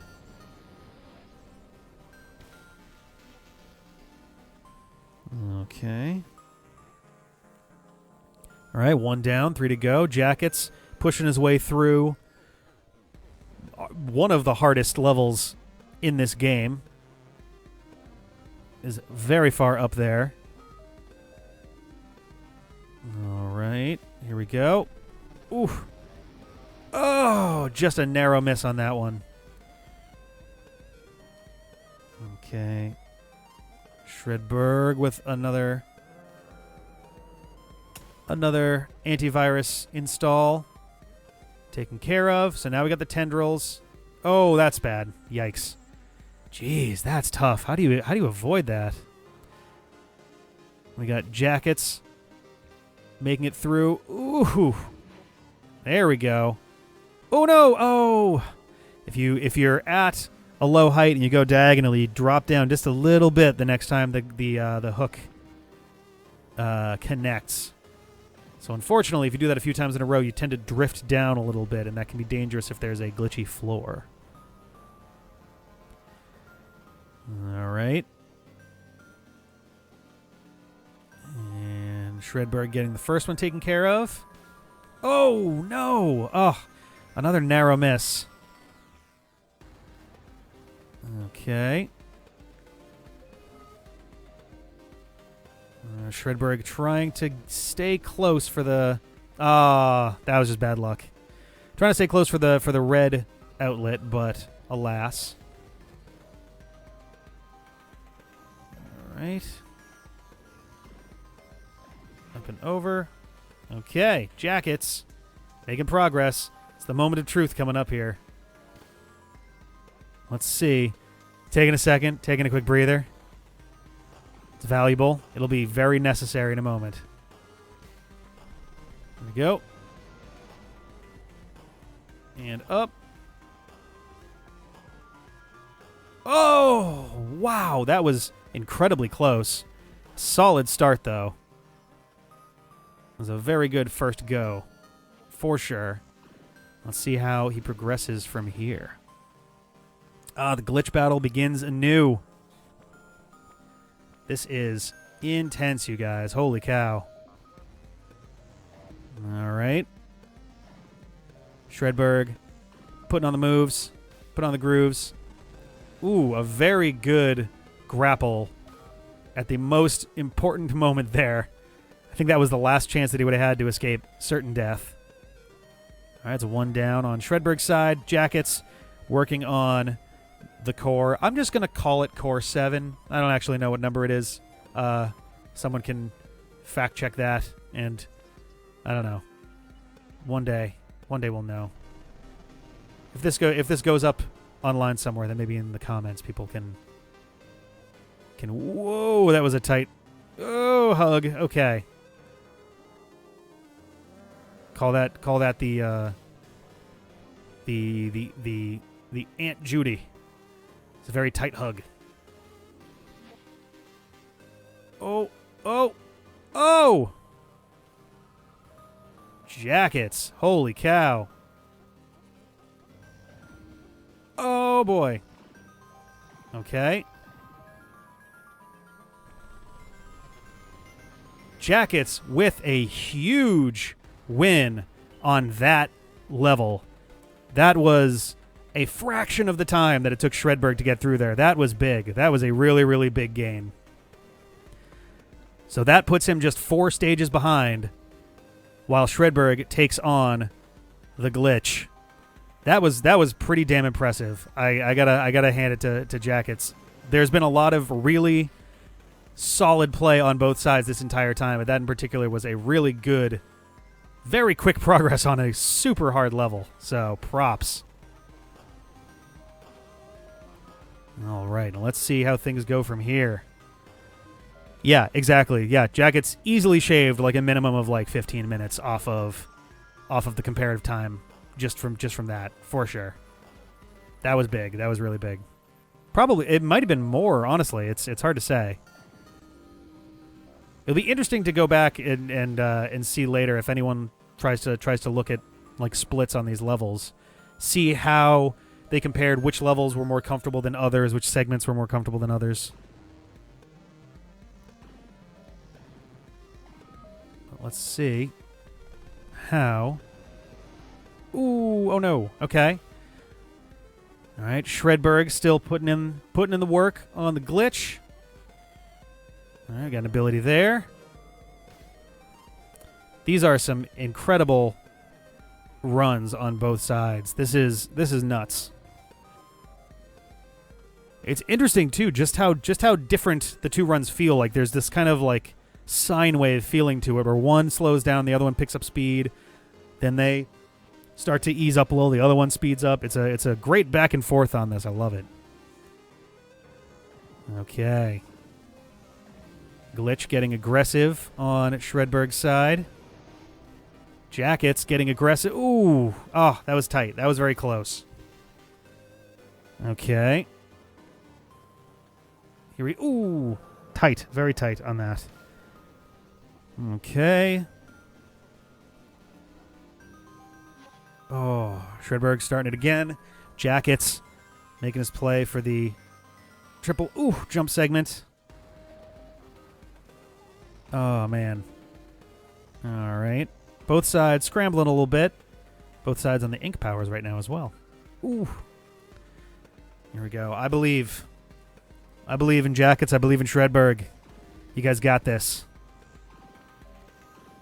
Holy cow. Oh, man. The glitch is so aggressive. Nice. All right. I'm so tense I can feel my legs sweating. Wasn't really expecting that. It's a cold day, too.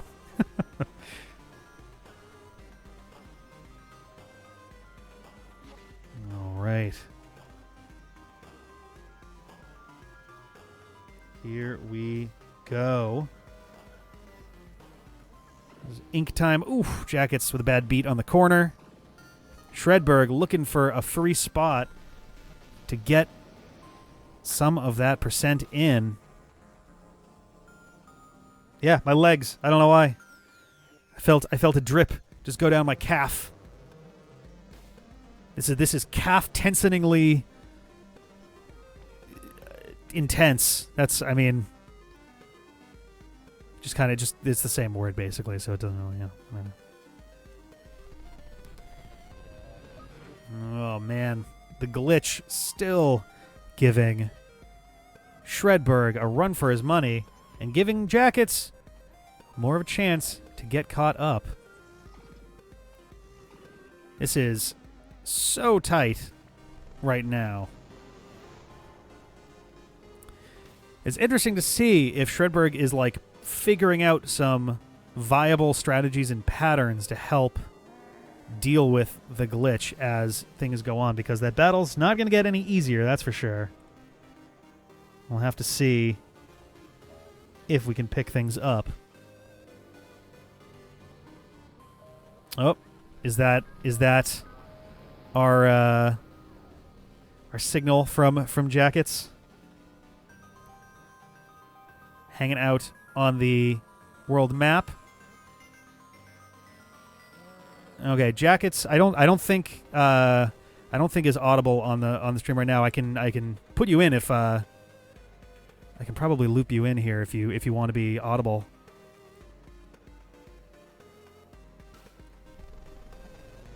Okay, then I will relay that. Jakuts has to get going, but it was a great time. Had a bit of a time limit on that. Shredberg, I think, is going to keep going to try to clear this one out. This was a solid run, Jakuts. That was some incredible stuff. You should be pretty pumped about this race for sure. All right, let's see how things go from here. Shredberg still pushing on with. Actually, I will fade out. I will fade out Jakuts' side of things because I imagine that he's probably not going to leave his computer just kind of sitting like that forever. So we will continue forward. Oh, there you are. I didn't see you in the chat there too. All right, Shredberg. It's all everyone's got your back now. It's all for you. We gotta unite. Team Jakuts and Team Shredberg unifying together and making it happen. If we had thought ahead of time about needing to have a thing for one screen, I think we could have had one, but I think we were not expecting it to quite necessarily be as long, so we are going to have the one over there. Team Shredded Jakuts. There we go. Got to come together to unify against a cause. And I believe. All right, getting the first one down. There we go. All right. Getting those power things down as we cross past 3.5 hours of this monumental race. I guess now a monumental run of Super Cable Boy. These are some devious challenges throughout this game. I'm not sure if it's possible to grab onto a wall if the tendrils get you. I don't know if it matters at that point or if you're just waiting for the inevitable to happen. Yeah, I don't know. I haven't noticed if it did anything or if Shredberg had gone for it, but we'll have to see how this goes. All right, so it seems like the good news is when the black hole happens, especially once you've already gotten rid of the initial, like the grappling hook power outlet, it does go right back to the one from before. So it does actually give you a decent window to kind of prepare yourself. Oh, boy. Oh, man. Got to keep on jumping, it looks like. But that seems like a good play, at least for the paint one. Being able to do that circle around everything seems like the way to go. And actually, you do have enough mobility with all 4 powers that it should be a viable option to do that. Ooh, boy. Oh, bad luck. Bad luck on that. But it seems like Shredberg is getting closer with his strategy. And I think he is on the road to victory here. Ah, man.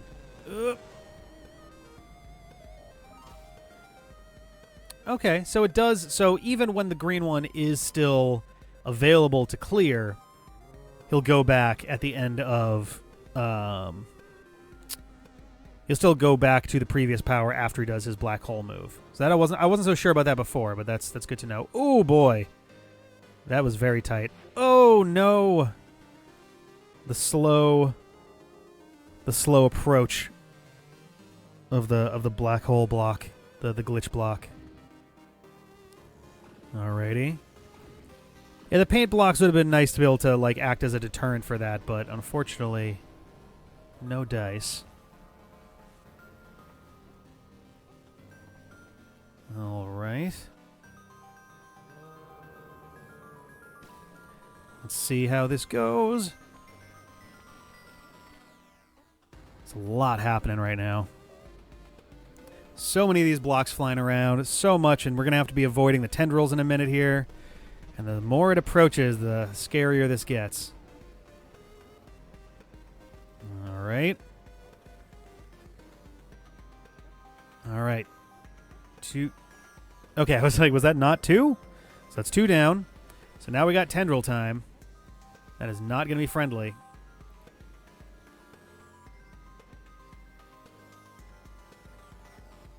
Seems like you basically just have to cycle for a second there. Oh, boy. Oh, that was close. All right, now can he get up there to get some charge before the tendrils start? Looking pretty good. Oh, not enough, though. All right, looks like it's cycle time. Okay. Ooh, good grab. Very good grab. Oh, boy. Wow, that was amazingly close. All right, here we go. 3 down, 1 to go. Oh, we got lasers now. Oh, no. Oh, my God. The blocks can protect you from the lasers, but that's about it. Holy cow. That's going to be really difficult.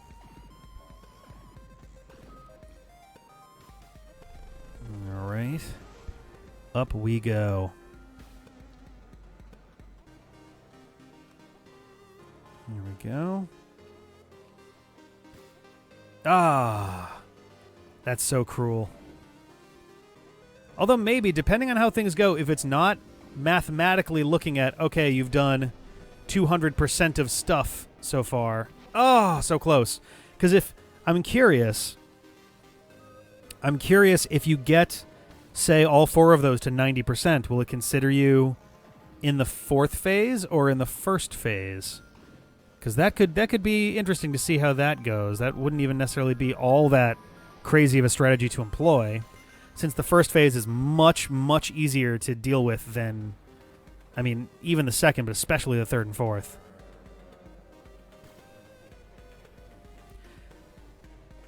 All right.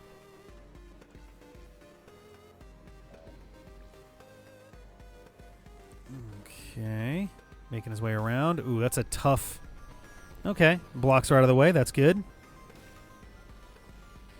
There we go. Should be getting through the 2nd phase.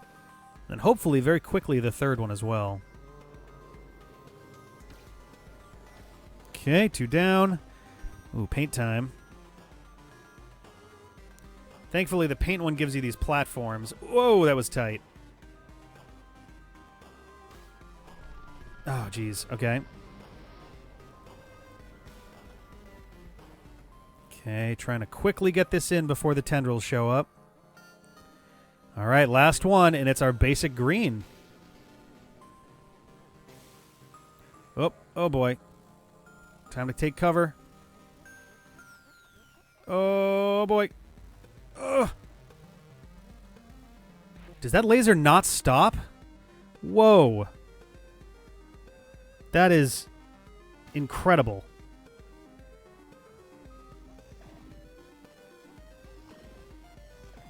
Alrighty. Let's see how it goes.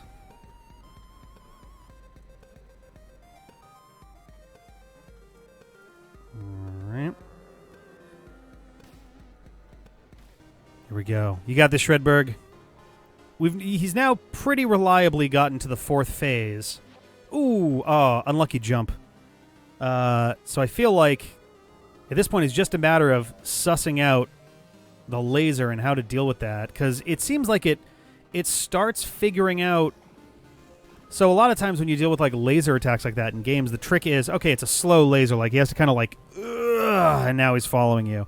But this one's pretty quick, so I don't know what the like plan is really for that to how to deal with that. So you can get behind some of these blocks, which makes it at least a little easier, but you can't, like, I don't think there's, like, a clean There might be like a very specific spot on the wall that's like clean, but it does get blocked by the platforms. Yeah, the Jeff 2 has it right. It's the platforms will block it.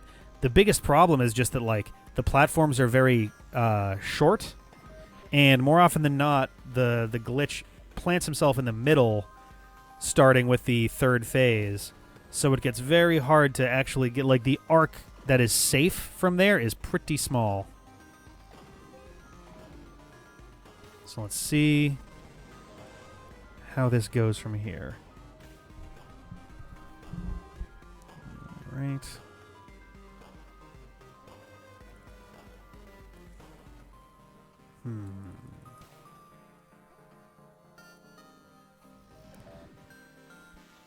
Well, I'll see.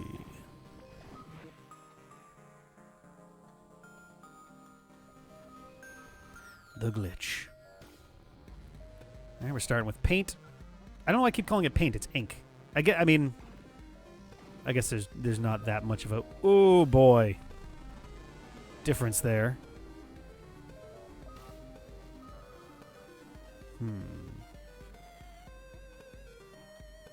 It's a good point. Yeah, if you can switch between... I don't know that you can. I think the glitch controls the powers at this point. So I don't know that Shredberg will be able to manually decide to do that. It's interesting, too. It seems like Shredberg may be trying to intentionally leave the green one. Well, let's see what he does here. Nope. Okay. I was wondering if he was intentionally leaving the green one to be the last power. Oh, boy. Oh, that's not good. Those tendrils, man, they get you.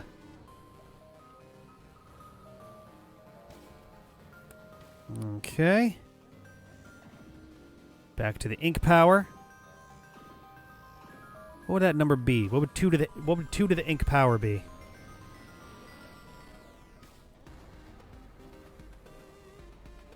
Let's see what we get. We'll see how it goes. All right. Oh, buddy. It's interesting that you can see the paint, the ink platforms behind, like in front of the glitch's arms or tendrils or legs or whatever, even when you're not using the ink power. Like they're there, they're just set to the same color as the background. It's kind of neat. Yeah, this game is a lot of fun. Definitely go check it out. It is on Steam right now. Super Cable Boy by Serb. I think I hope I'm pronouncing that correctly. Because it's he's got the O, the line. I think that's Simply Serb. Arcade indie. It is let's see. Yeah, it should be. There's also I think, is there a link to it below? I don't know if there's a link to it below.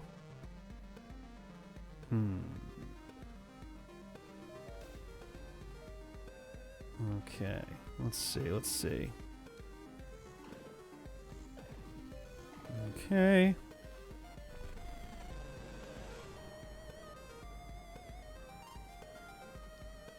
Alrighty.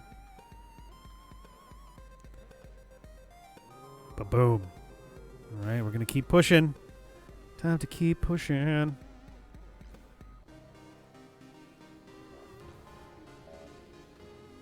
Let's see here. Yeah, Squidrillion.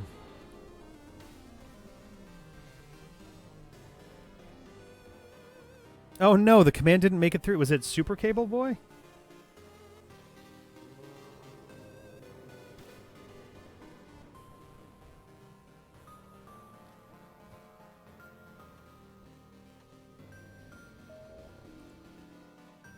Nope, that one didn't work either. Okay. It's interesting. But yeah, there's Discord. The game's on Steam. Links in the chat.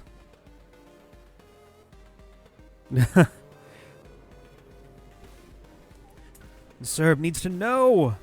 Needs to know those beautiful thoughts. Oh, that laser. Oh my god.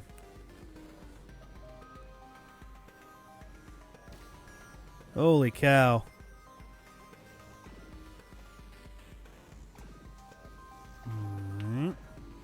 Oof. Yeah, there's some serious tough levels in there, for sure.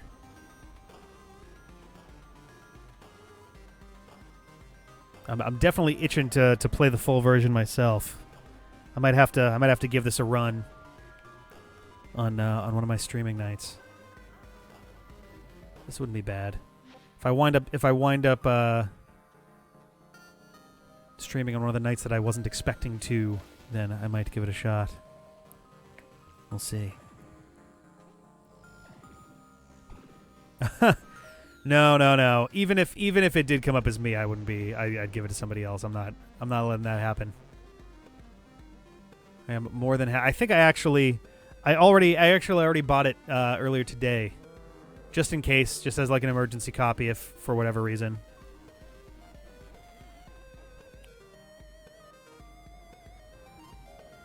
All right. Here we go. Oh, man. Here we go. You got this, Shredberg. All right. One down. All right, we've made it to the green. Oh, it's tendril time. Oh, no. Oh, that sucks. Just barely. Just barely not catching it there. Starting with the ink power. Here we go. You can see Shredberg is starting to exploit the 4 dash before black hole strategy. All right. Ooh. Oh, that was unfortunate. I hope this becomes like a solid speedrun game. It definitely has the capacity for it. I think this absolutely has the ability for it, for sure. It's got some built-in like speedrun quality of life features anyway, which is fantastic. And it gives you like your best times and things like that as well, which is always a nice plus. All right. Got that power down. It's ink time. Oh, boy, that was tight. Okay. Oh. Some very close quarters for Shredberg. Good grab on the wall.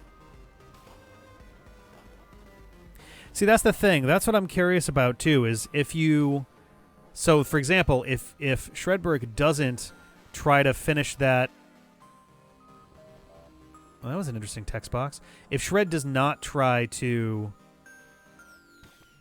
Oh, wow. That was very lucky timing.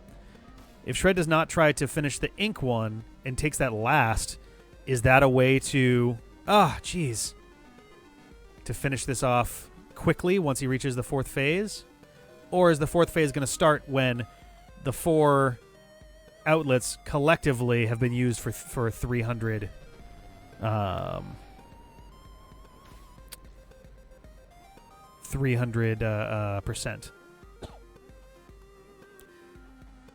All right, that one's done. I mean, we might find out. If he gets lucky, all right, gotten pretty lucky here. We got to avoid the tendrils. Oh, boy. Oh, no. Oh, boy. Okay, all right. Oh. Holy cow. Shredberg is going to give us all heart attacks here, but this might be the one. All right, he's just got to drop down and get that 4th one. Get the switch, get the switch. Oh no! Oh no! Oh. Oh no.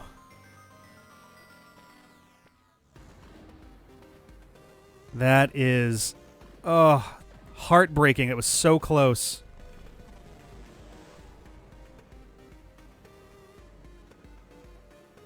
Oh, he has to do the black hole once first.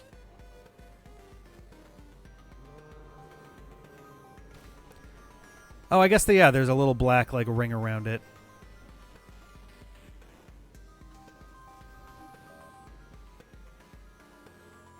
Oh boy. Yeah, because it's trying, but it won't do it until the black hole happens. So he has to successfully avoid the laser for a full volley.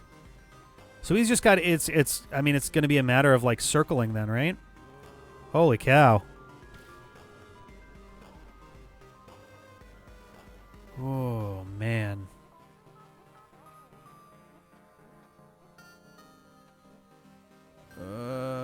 Okay, cool. Oh, boy. Oh, so close.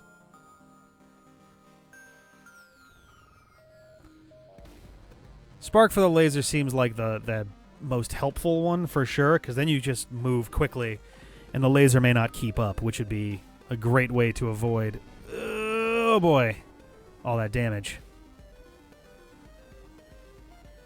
All right. Man. So that might be helpful. Oh, never mind. So yeah, if Shredberg can keep one of those in the ballpark of like 80 or 90%, he won't be able to instantly finish it off when the fourth round starts, but at the very least, as soon as he's able to, he should be able to close out the fight. Okay. All right, one down. 3 to go. Here we go, here we go.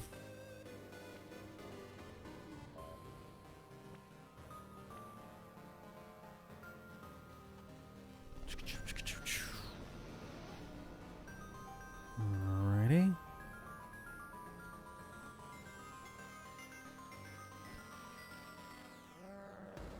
Here we go.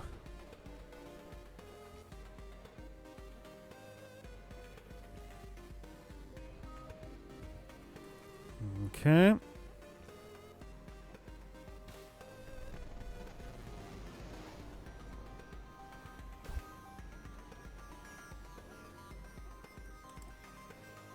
Trying to get that one taken care of. Yes. All right. Here we go.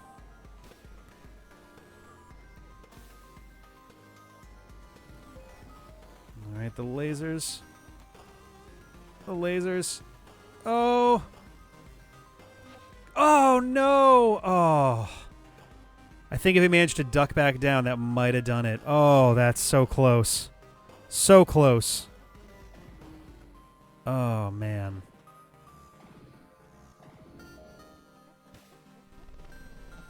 That is so super close. All right. Shredberg clearly has some patterns down at this point. I think this is... We are right at the cusp.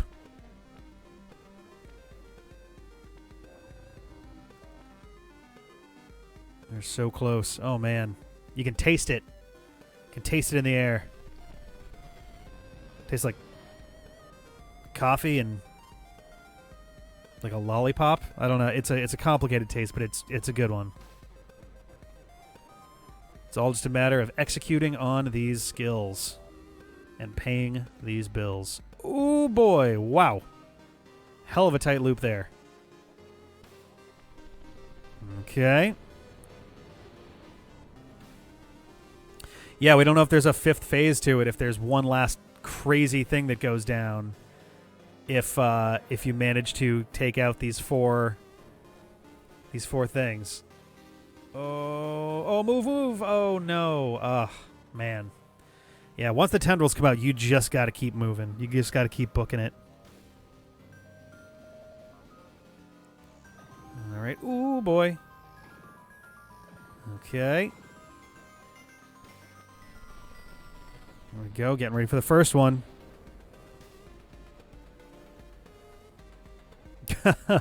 Hey, respectable fool. It's a Jeff. All right. Oh. Oh, boy. Some tight swinging, but it paid off. Nicely done. In a great position to get this taken care of there. All right. 2 down. 2 to go. Here we go.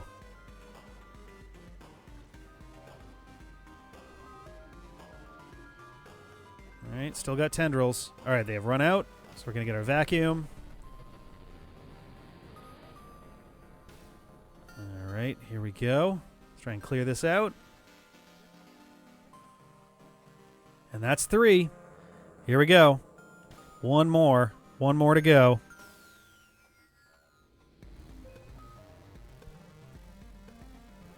Here it is. Oh, no! Oh, that laser. The laser. Oh, that is super kind of you, Serb. Excellent. If anyone in the chat is interested, Serb, in his infinite awesomeness, has dropped, I think that's 5 Steam keys into the chat. If you would like to test your luck, go on and grab one and see if you get it in time. Alrighty.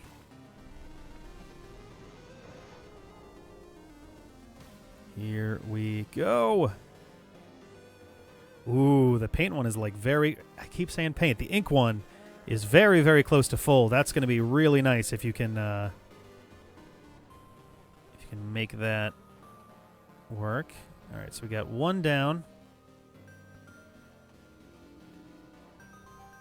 Oh, he's just going for it. Oh, no. Ooh, that sucks. Got hit by the vacuumed up glitch block. Oh, boy.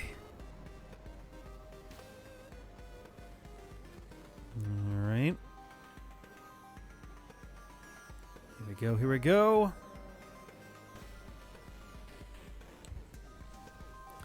I may have to enact a similar kind of random drop of the Steam keys because we don't have a built-in mechanism at the moment for randomly giving that away, and I think I would need to actually own the channel or have managerial access to like put a Nightbot thing in or something to run that. So maybe that is how the random 2 other giveaway Steam keys may happen, but we shall see. We'll see how things turn out. We'll see where things go from here. Okay. Good old aggressive glitch. Coming up on the 4-hour mark. I think we've been in this battle for, what, about 45 minutes? Something like that? I think at 3 hours we hadn't gotten here yet. Oh yeah, Jakuts, if you find something that works for doing like a contest giveaway, if you have access that'll let you, that would give you like the switch to do that, because a lot of them are like MooBot or Nightbot driven or something like that, and I don't think there's a way for me to do that from the outside. And I don't feel comfortable going like, all right guys, now go to my Twitch channel and I'll run the contest there. That ain't cool. So all right. Ooh. That would have been the smart thing, actually, for me to do. Of like, when we were setting up the overlay for this, be like, all right, I'll do like a name and like if I can throw a channel thing in there, because that's not our channel URL. We're DPAD FM. For it's not just me, it's a handful of folks from our YouTube channel that do Twitch streams. Feel free to check us out sometime. Advertisement over. Everybody get back to focusing on giving your positive energy directly to Shredberg so we can kick this glitch's ass. Kick it real good. Oh, boy. There we go. That vacuum move, man. Yep. That's it's such a bummer when it's like that. Just one little thing just barely catches you. And you're like, gotta go again. All right. Here we go. Oh, Shredberg. I believe in you. Ooh, hoo-hoo. Oh, boy. Wow, hell of a grab on the wall there, too. Damn. Oh, it knows. The boss knows. The boss knows that it's getting close. Nice. Good grab. All right. We continue. Continue on. Number 3. All right. Whoop.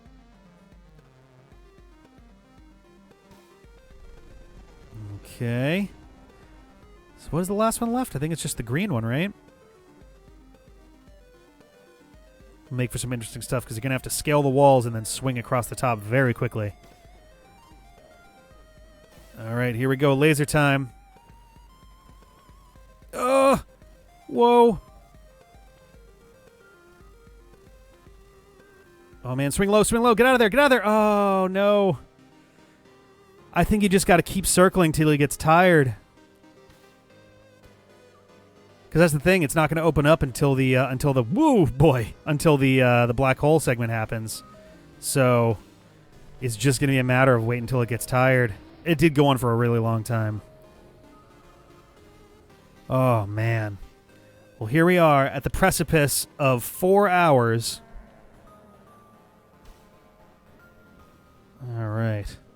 There may be, if you just happen to be positioned perfectly, there may be a spot that you can stand in where the laser just barely can't get you. The real trick would be setting that up with like a grappling hook on the wall, so you like drop down and like land in that spot. Because I don't think he moves around while he's doing his laser. He might though. If he does, then that obviously doesn't work.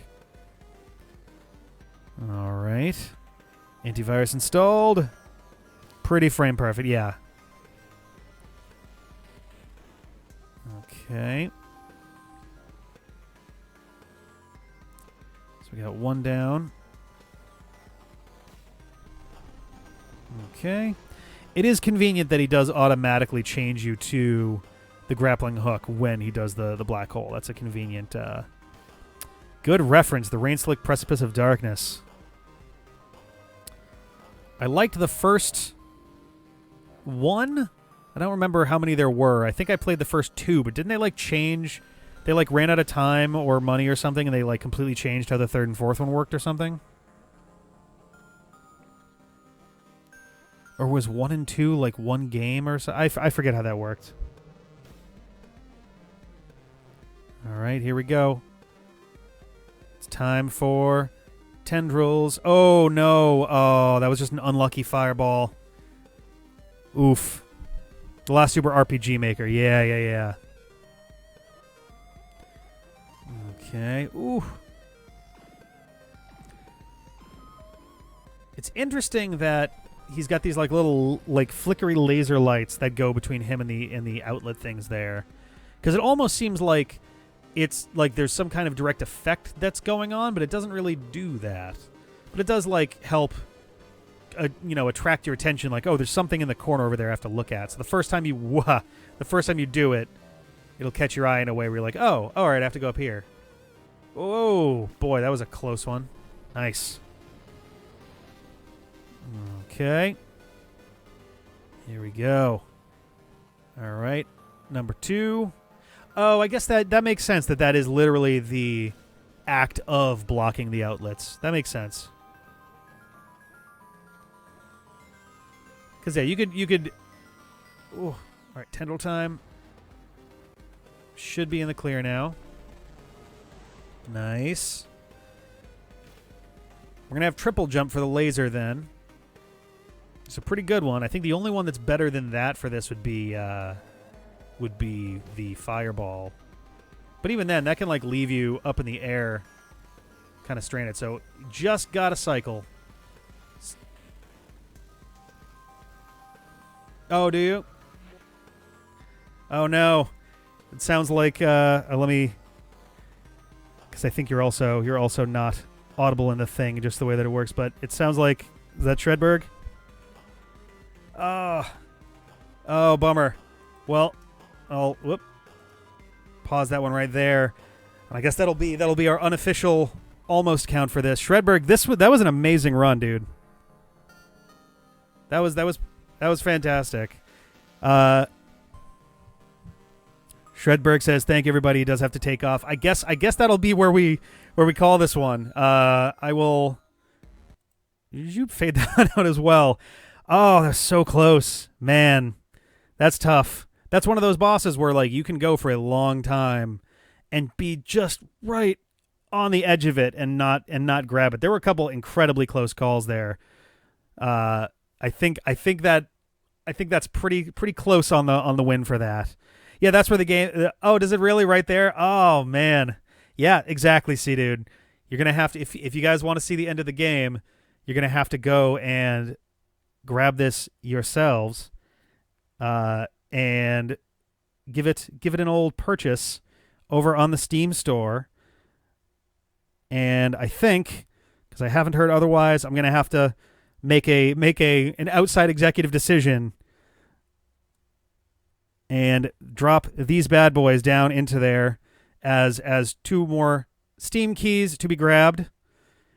If we definitely want to do a random one, I will happily grab 2 more if I'm going outside the box on that one. But damn, Jakuts, Shredberg, those were 2 incredible runs. Those are super hard levels, and you guys were trucking through, not letting anything keep you down. That was a great job. I think both these guys deserve a big round of applause.